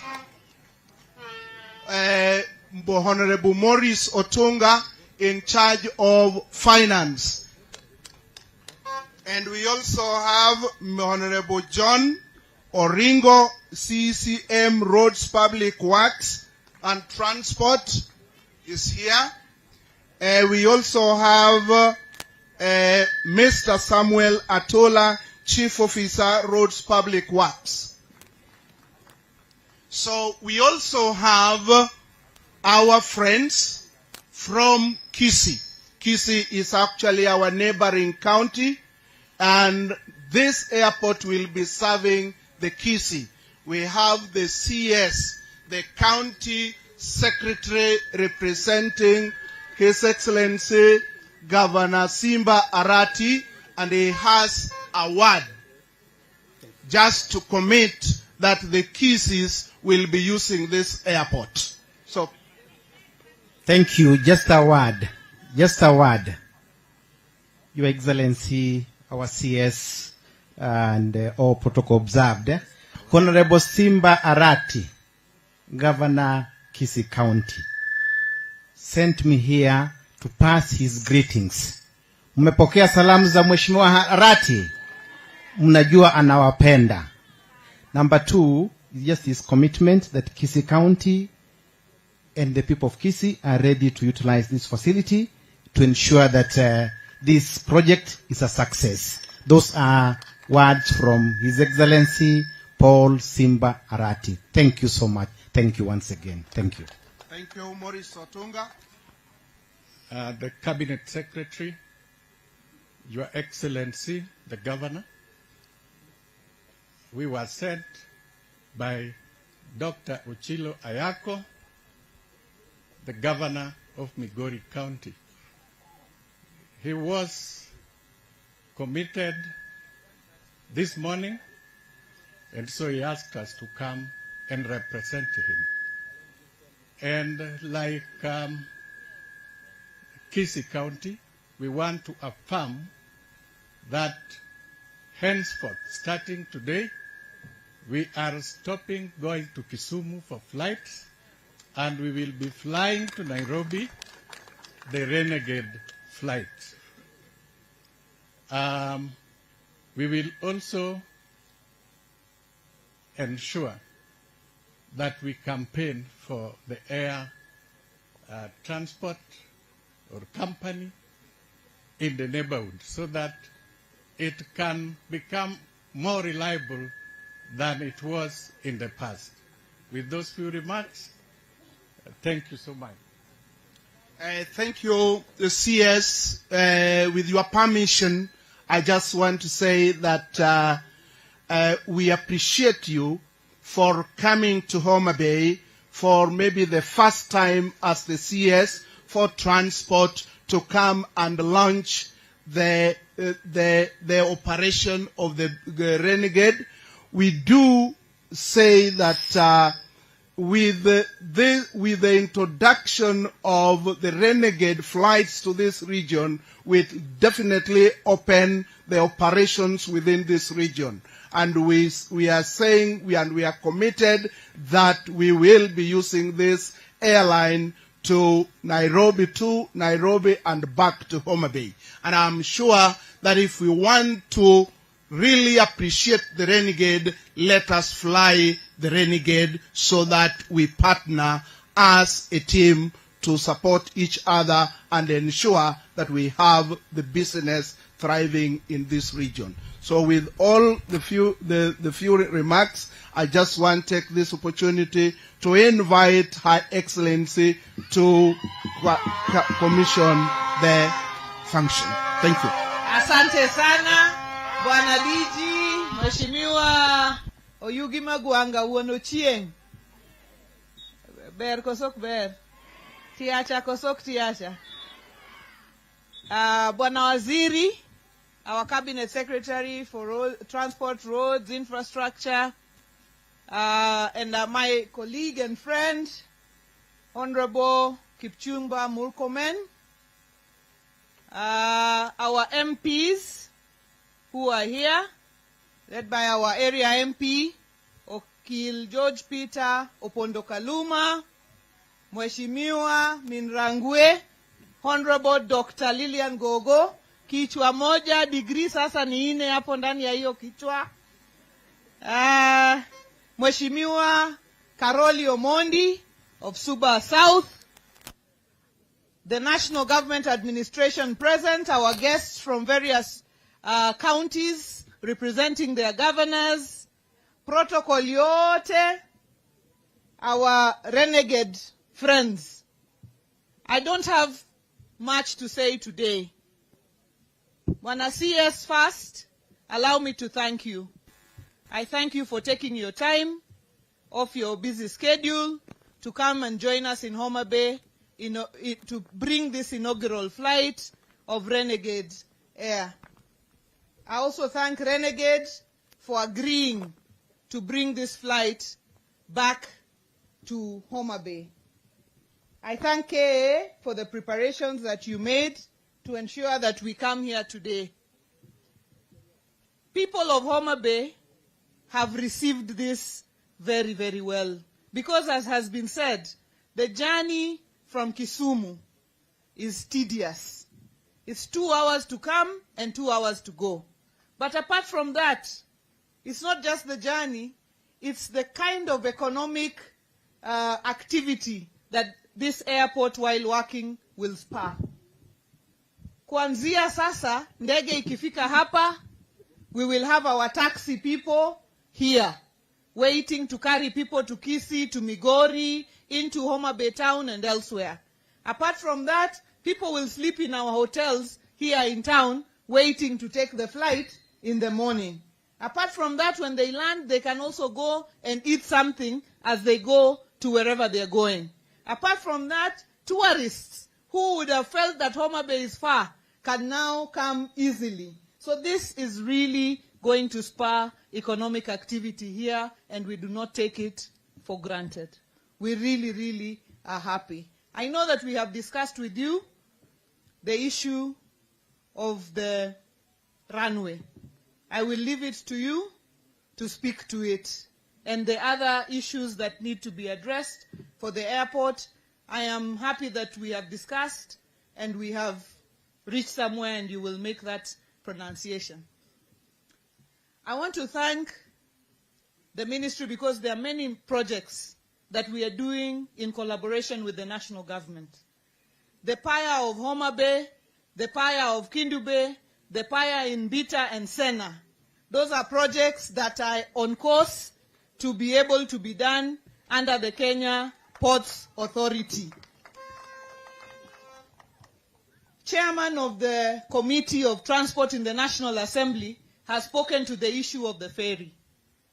It's a big, for our people who live in the islands, 80% of Kenya's Lake Victoria is in Homa Bay, which means that people who live in the islands and other places are unable to move without a ferry. So I thank you, I thank the national government, I thank the Committee on Transport, and especially our colleagues who are also in the budget committee, like Honorable Mili, for ensuring that we now have that budget for the ferry. Asante sana to the national government for that particular movement. So we are happy that that is happening. I know that there are many roads also happening, one of which we will see between Adiedo and Karabok, the one that is in Karoli's constituency, that will open up that part of the country hugely and open up our tourism potential. The Rusinga Ring Road and Fangano, I thank you because I've seen that there is work going on that as well, and you will be able to speak to that. There's just one road that I wanted to appeal to you about. Is called the Gor Mahia Ring Road. Gor Mahia Kogalo is the team that many times you wear the jersey for Wanawaziri. He comes from here in Homa Bay, in Diwa. So that road starts from Marindi, it goes to Magina, a place called Pala, a place called Konyango Rabuor. Then it comes round into Kanyamwa here and comes back to Ongeng and goes to Sikwadi and goes to Magina again. That one, Bwana Waziri. Hey, that one. That one. That one. Yawa Jothurwa, that one. Koso? That one, Kosok, that one. Asante sana. We are short on time, and today is not a day to make long speeches. Asante sana. May God bless you, and may God bless our county and our country, and to our people wacho mogik. Ndege koro sebiro. Koro ano kanyalido ndege kenda.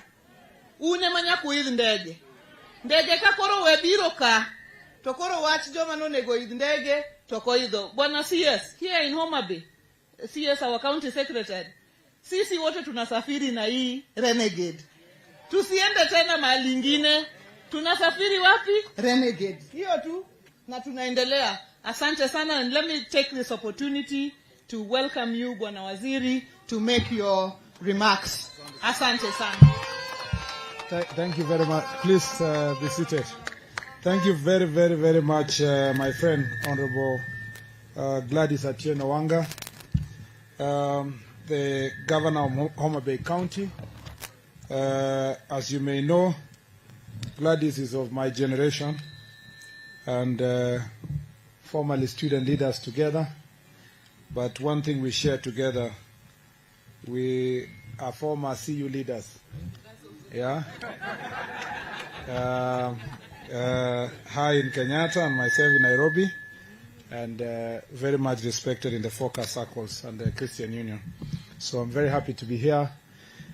Chairman, Transport Committee, Honorable George Kariuki, Vice Chair of the Transport Committee was supposed to be here, and I don't think he's here. The Member of Parliament of this constituency, my friend, Honorable Peter Opondo Kaluma, who was actually leaving school when I joined. But the behavior and the demeanor and his closeness to PLO Lumumba that time, I did not know whether he was a student or a lecturer. Yeah. Honorable members, my friends who are here, Dr. Gogo, and my friend Karoli Omondi, and then Honorable the CEO of Kenya, Managing Director of Kenya Airports Authority, Mr. Alex Gitari, our Renegade Air CEO Ismail Yakub, and the team from Renegade, the national government staff who are here, led by the county commissioner, county commissioner, and also county government CCs and county assembly, led by the majority leader, who is truly a majority leader in appearance. All the guests who are present, Jodala Ontie, Irionade, Amosi, Ngozalama, Chamge. Very good. I am really very happy to be here. And I truly, and I've told this to Governor Wanga before, I truly love Homa Bay. I really love Homa Bay. I wish I would call Homa Bay my second home. And I've told the governor to organize to make sure that this is my second home. There's still a chance to do so. And I'm very happy to be here. I'd like to take this opportunity to start by congratulating the Renegade Air for beginning this new route of Nairobi, Homa Bay. And the decision to launch flight from Wilson to Kabunde Airstrip is an eloquent testimony of confidence that your airline has not only in Kenya's aviation industry, but also in Kenya's economy as a whole. This is yet another milestone for the transport sector, which aims to promote connectivity across the country by supporting improved connectivity and trade facilitation. This event resonates well with the government's bottom-up economic transformation agenda. The agenda emphasizes on increased employment, equitable income distribution, social security, and expanded tax revenue. The aviation industry is important to Kenya's growth, contributing about 5% to the country's GDP. The transformation in travel and trade that will be witnessed in Homa Bay County and the surrounding regions due to the introduction of this flight will be immense. Effects will be immediately felt in the tourism industry. The aviation industry is a catalyst to other sectors such as manufacturing, agriculture, and cargo, which contribute millions of shillings to Kenya economy. I want to urge all the residents of Homa Bay and surrounding counties to strategize on how to maximize the use of Kabunde Airstrip and exploit the advantage connectivity to Kenya's capital and business hub entails. Indeed, Madam Governor, apart from just congratulating Renegade Air, I want to recognize your commitment, hard work, your passion, your desire to ensure that this part of the world is opened up. And you have been very consistent on this. I know we should have been here a few months ago, and then there was an itch, but you never gave up. The governor was always on call, calling me. If it's not her, it's using our CECs, some of whom we worked before. I want to disclose, Governor, that Rose has been misusing our older friendships to harass me on Kabunde. And I want to say that this has been really encouraging to me. And as a CS in this ministry, if this is the kind of relationship that we have from national and the county governments, then we'll be able to move forward. This was the case for Kakamega. As soon as I came to office, Kakamega pushed us. Now they have a route from Nairobi to Kakamega, this route from Nairobi to Homa Bay, which is very amazing because instead of at least 6 hours flying to Kisumu, you fly to Kisumu and then the road 4 hours and so you're almost like 5 to 6 hours on the coming here. But if you drive, you're probably going to take 8 hours or so. You are now going to take only 45 minutes to be at the headquarters of Homa Bay County. This is tremendous. In fact, gone are the days that air travel was synonymous to expensive life. In fact, the CEO of Renegade Air told me that at most, if you book your ticket as early as possible, you will fly to Homa Bay with 9,000 shillings. If you drive from Nairobi with your car up to here, you will fast fuel 15,000. You are not talking about now anything to do with the food you will eat on the way, the time you will waste.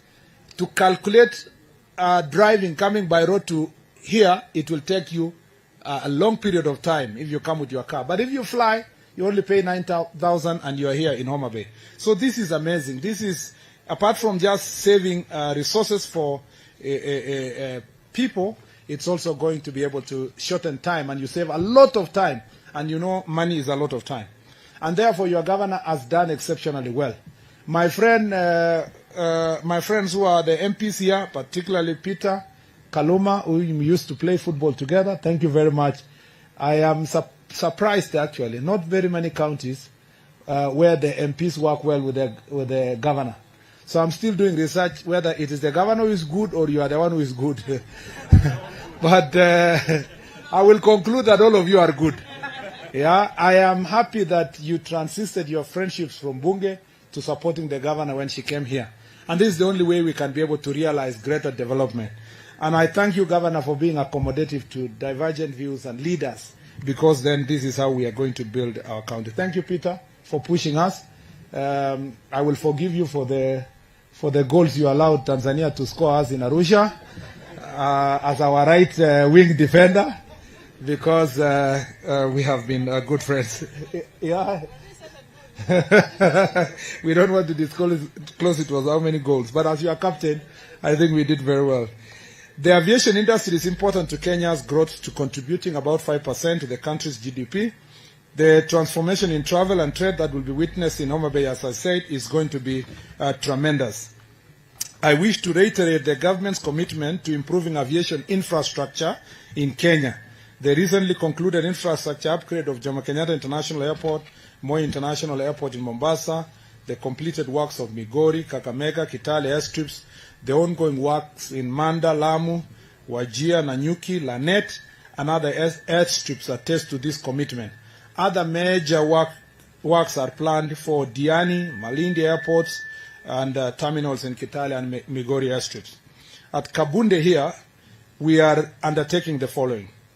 We want to try to make sure that in Kabunde, there is the rerouting of the section of the Homa Bay Rodi Kapani Road being to be carried out by Kenya National Highway Authority, which will allow us to extend the current runway by from 1.2 kilometers to 1.65 kilometers.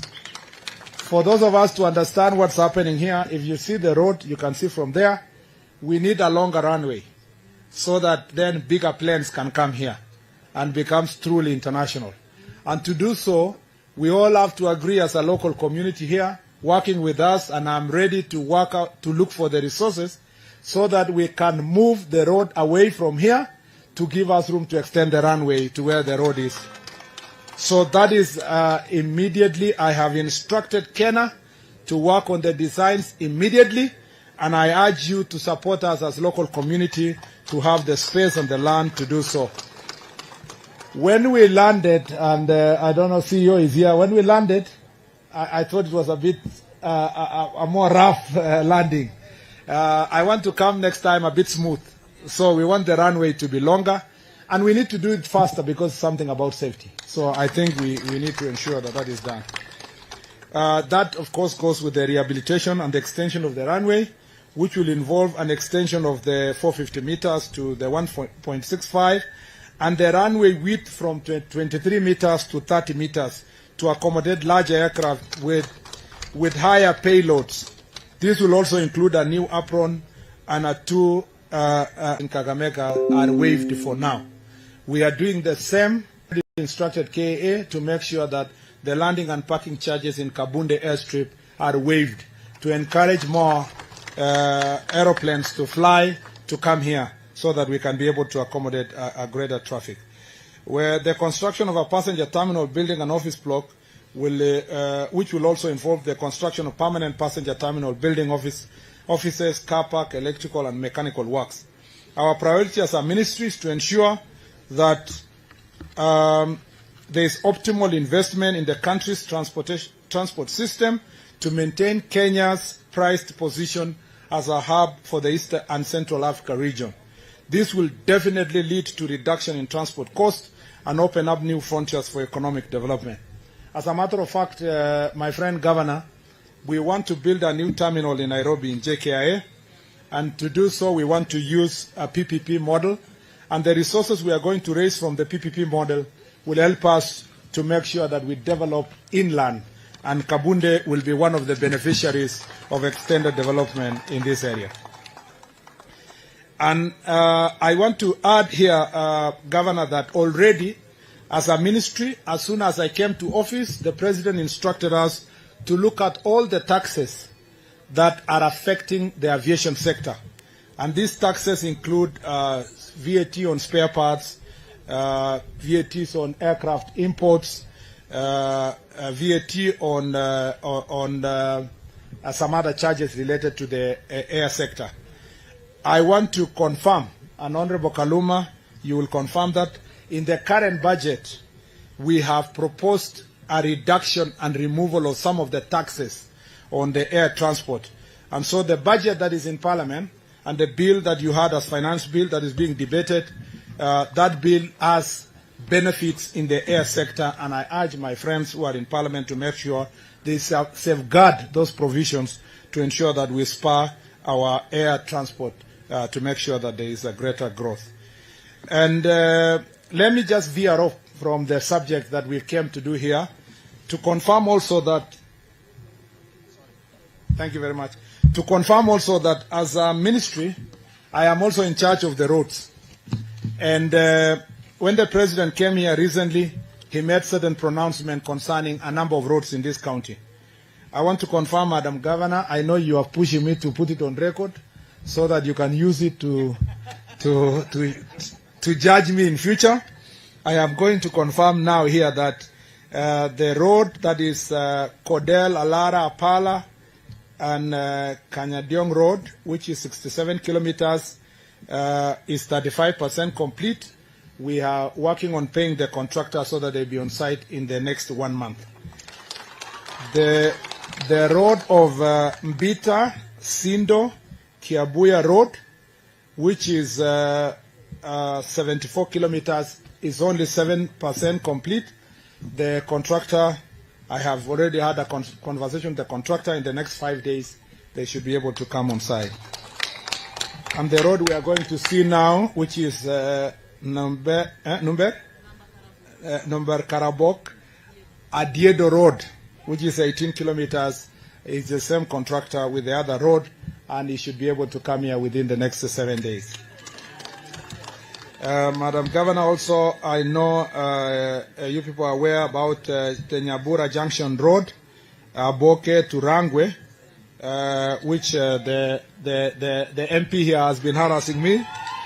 That road, we are going to make sure that the contractor, again, within 2 weeks, is back to site.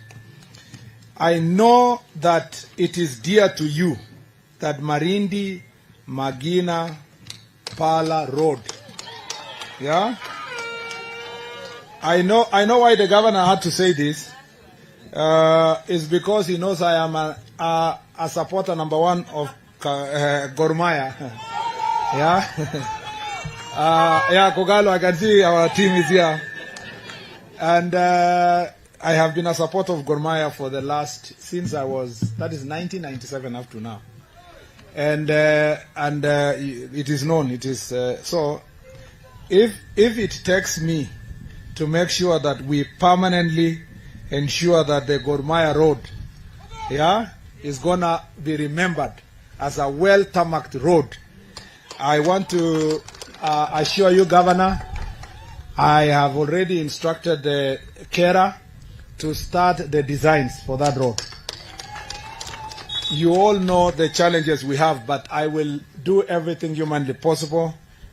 We have already discussed with the President, who is also very dear on infrastructure issues, to help us find a way, even if it is through development partners, to make sure that we're able to do that road.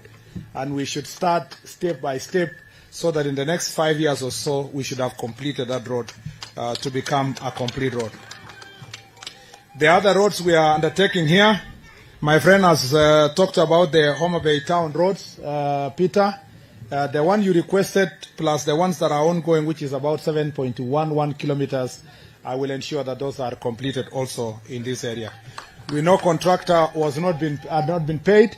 Again, in this program that we are trying to negotiate with the contractors, paying them something small to bring them to site, I'll make sure that that is part of the direction that is done. In the Kenya, all the Hispania, Kisii, Ahero Road, spar roads, feeder roads, which is in Migori, Homa Bay, Kisii, we are also working hard to make sure that these are completed, because at least this is a fairly funded road through the African Development Bank. The last thing I'd like to say is that you talked about the piers. Yes, exactly. You know, Madam Governor, we already gave out the contract for the Mfangano ring roads and Rusinga ring roads. Yeah. We are coming back here in less than a month to launch the roads. But Governor, before that, you must find me land there before that 1 month. I don't want to say other things because my wife might be watching. You know, so make sure that you prepare me well so that I can come in the next 1 month. We make sure that we launch those 2 roads. Already we have done procurement processes. We are in the last stage. We have awarded a contractor and we will come to launch the road to make sure that Mfangano and Rusinga Islands are very beautiful. We want Homa Bay to be the top tourist destination in the country. You know, we don't want somebody to come to Masai Mara and then go back. They must come to Masai Mara, and when they finish, they say, I cannot leave before going to Homa Bay. Because this place is truly beautiful. And I hope I can get time to spend possibly this Christmas with my family in this very beautiful county. Because I really love Homa Bay. We are working together. I know some people are looking at us. I saw some of our pictures that were shared in the morning. And people were asking, can Wanga work with Murkomen? What is going on? Yeah? Many of you do not know that those of us who are here understand 2 things. It is one thing to, you know, nyinyi raia mko na maneno. Mnaweza pigia mtu makofi tu akisema story. Lakini uchaguzi kikaribia, watu wanataka maendeleo. So sisi kwa upande huu bila kujali chama, lazima tuhakikishe kwanza uko na kitu ya kupelekea raia. Nawaambia ndio hii barabara, ndio hii tuko na ferry hapa, ndio hii tuko na tumejenga airport, tumeextend airport. Hata mimi kama kijana sitaki nikwende nikizeeka namna ile, wanasema huyo mtu tu alikuwa anapika Kiingereza kwa wizara. Na inafaa nikirudi hapa nasema nilikuja hapa nikasema tuongeze runway, tumeongeza. Na hii imekuwa an international airport. So we have to work together. Sisi haijalishi she is elected in ODM, I was elected. In any case, mimi nilikuwa mtu ya mkono ya baba. Yeah, na Karoli hapa ndio nilikuwa namwambia ako ofisi leo, anasema anamwambia fungulia mimi. And so there is no reason why as leaders we should not be able to work together. You know? In fact, let me say this. Ukiona ile mapendekezo mingi ile iko kwa bill yetu ya finance. Kwanza hiyo ya housing, hii imeona hata clips ya baba. Hiyo pendekezo I think ni William Ruto alichukua kutoka baba. You know? And so the manifesto ya ODM na manifesto ya UDA kwa mambo ya housing ni the same, 100%, the same. Hata percentage ni the same. You know? Ni ile tu sasa mmoja aliingia, mwingine ataingia baadaye. So hata baba akiongea akimaliza akijiendea nyumbani anasema yeye hii mtu aliiba ile yangu ndio anapitisha. So kwa sababu we generally have as a country similar policies, our political parties have very close policies. Mimi naomba kama wabunge tuko bunge, let's close ranks together. Sisi viongozi wenye tuko hapa tuna implement, let's close ranks together. In fact, I do not see the reason why Baba na President Ruto should not be consulting more. Kwa sababu William Ruto alikuwa kwa academy ya Raila Odinga. Sioni ukweli? Yeah, so and you know, mimi nimewahi kuwa lecturer. The dream of every teacher is to have his student doing better than himself. Ni ukweli. That is why Madam wa Nasari anakufunza sana uende mpaka Amerika na yeye bado amebaki hapa kwa Homa Bay. Si ni ukweli? Anajitolea, so that we usually say, if you see me standing tall, if you see William Ruto standing tall, is because he's standing on a shoulder of a giant called Raila Odinga. So there must be a way of closing rank.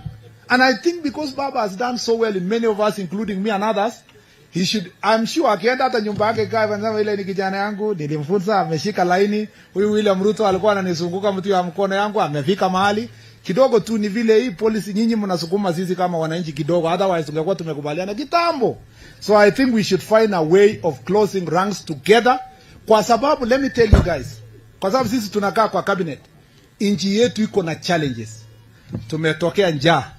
Tumetoka mambo ya finance ile, unaona watu wa airline wanasema tuko na shida ya exchange rate. Tuko na shida ya importation ya food. Tuko na shida ya nini kwa dunia. There is no way as a country we can succeed to build our nation if we are fighting each other. We must find a way. Hiyo kitu yenye baba anataka kumwambia Ruto, wakubaliane wakutane mahali, mimi naweza panga ni wapi, alafu tuongee. Si namna hiyo jameni? Alafu hii maasila watu wa kawaida wapate nini? Kazi. Because ukiona watoto wetu au wadogo hawa, tukiendelea na mchezo ya kisiasa, sisi hatutaweza kujenga nchi yetu. We must find a way of making sure we build our nation. Mimi Gladys, I want to tell you this. Wewe uende maandamano ama usiende, nitashikana na wewe kuhakikisha hapa imejengwa.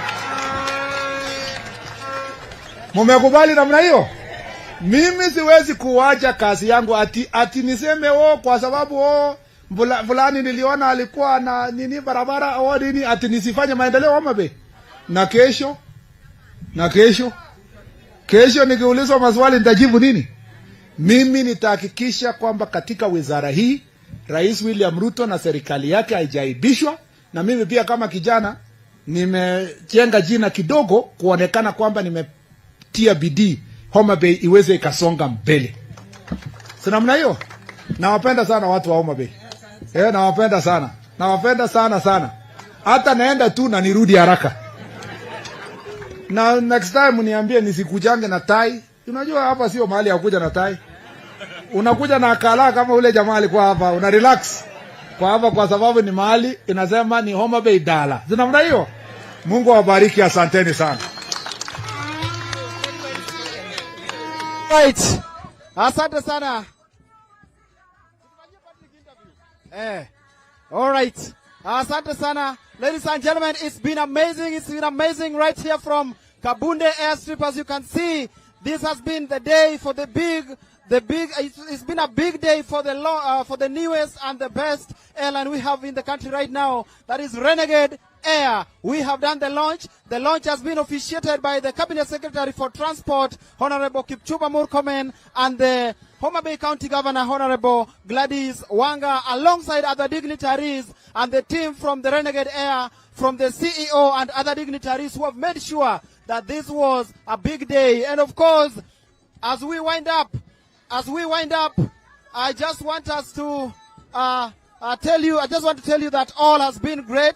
It's been amazing. As you can see, the guests are leaving for other projects. And of course, right now, it's awesome. And the guests are leaving. It's been a very good day. It's been a big day. And we say a big thank you for coming and supporting Renegade Air right here from Kabunde Airstrip. And of course, before we wind up, we are joined by the marketing director for this beautiful company, Renegade Air, Mr. Patrick Okech. Karibu sana, Mr. Patrick.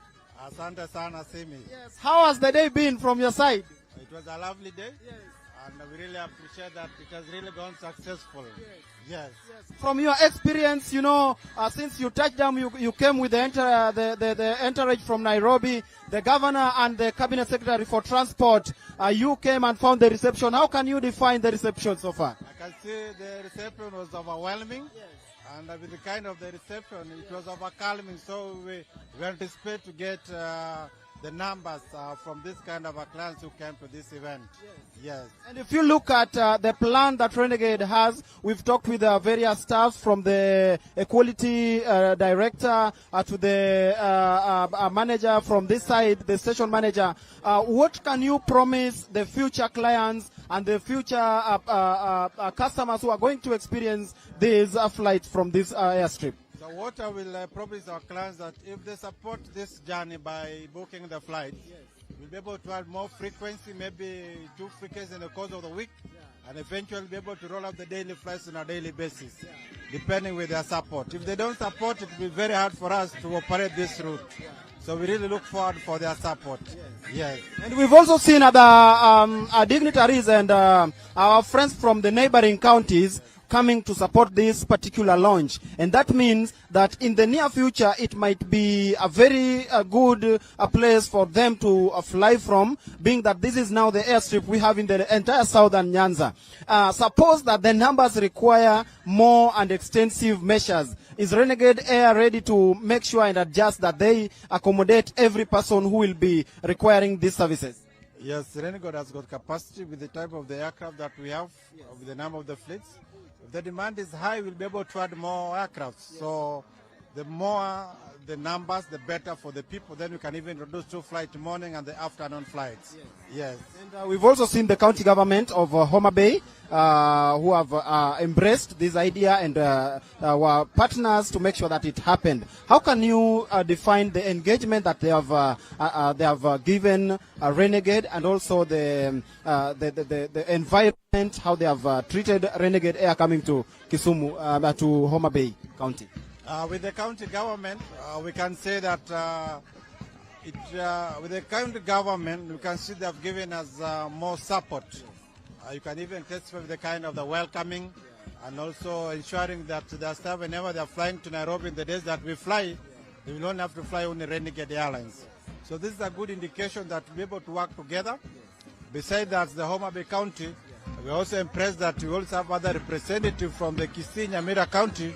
We'll also try to support their people to fly through Kabunde. It will be also more cost effective for them to drive from maybe Kisii or Nyamira, Migori to Homa Bay than going to Kisumu. So I think it will be a plus for the airline. Yes. And as we wind up, what can you say about, if you look at the arrangements that have been made? Right now we only have 3 days in a week. Maybe you can tell our viewers that which days and which days are this, because it has also been said before, but as the marketing director you can also say it so that at least those who are joining now can get the proper information. Yeah, so basically the days of operations, we intend to fly Monday, Friday and Sunday. On Monday we'll be flying the morning hours flights. From Nairobi the plane will be departing at 7 o'clock to be at 7:40. From Homa Bay the departure will be 8:05. We are Nairobi by 9 o'clock. Then on Fridays, because we anticipate also to have the numbers of the people who are coming from the workplaces, going for the weekends. People are also going for some holiday, maybe they are going to Risingas. We anticipate also to have the 1:30 p.m. flight to land here at 2:15. Then departure will be around 2:45. Then from here back to Nairobi will be 3 o'clock, 3:05 to be at Nairobi at 4 o'clock. Wow. Yes. So that means we have like 6 flights in a week. Yes. Amazing. Yes. And in the near future, we've seen Renegade coming to Homa Bay. There is also the Kisumu flights. And right here, we have the locals who must always be part of the business as it is. From ground checking, how can you say that the locals have embraced this idea, and to what extent? No, for me personally, for the local people, the kind of embracement that they have also showcased.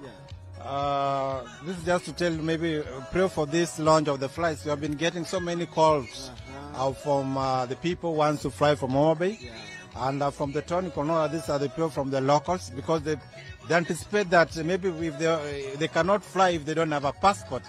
So we told them no. They have some saying we can even sell the goats and cows for them to fly, yes. But you only have the ID. So with that one, we see also the number of the booking also coming up also in a big numbers. Yes, and we hope that it's going to be best and bigger as we keep up. Maybe one last word to our viewers with regard to what has happened today and the Renegade Air entirely. To our lovely viewers, I would like also to thank you also for watching the live show. What we encourage you is you want to fly, especially if you want to come to this part of Kenya. This is Homa Bay, Kisii, Nyamira, Isbania, Oyugis, Rusinga. Renegade Airline is the core airline. And we'll solve you all we'll solve all your requests. Currently, we also fly to Kisumu and Wajir. Yes. Wow. Thank you so much. I forgot to say that, most of the people know that those aircraft that normally comes to Homa Bay are smaller. These are 37-seater, 2 propellers. The runway is okay, the launch is okay. So you make the booking and we start rolling. Karibuni water. Yes. Thank you so much, Mr. Patrick. And we really appreciate Renegade Air for considering the Southern Nyanza and making this work for people who are coming from this region of Kenya.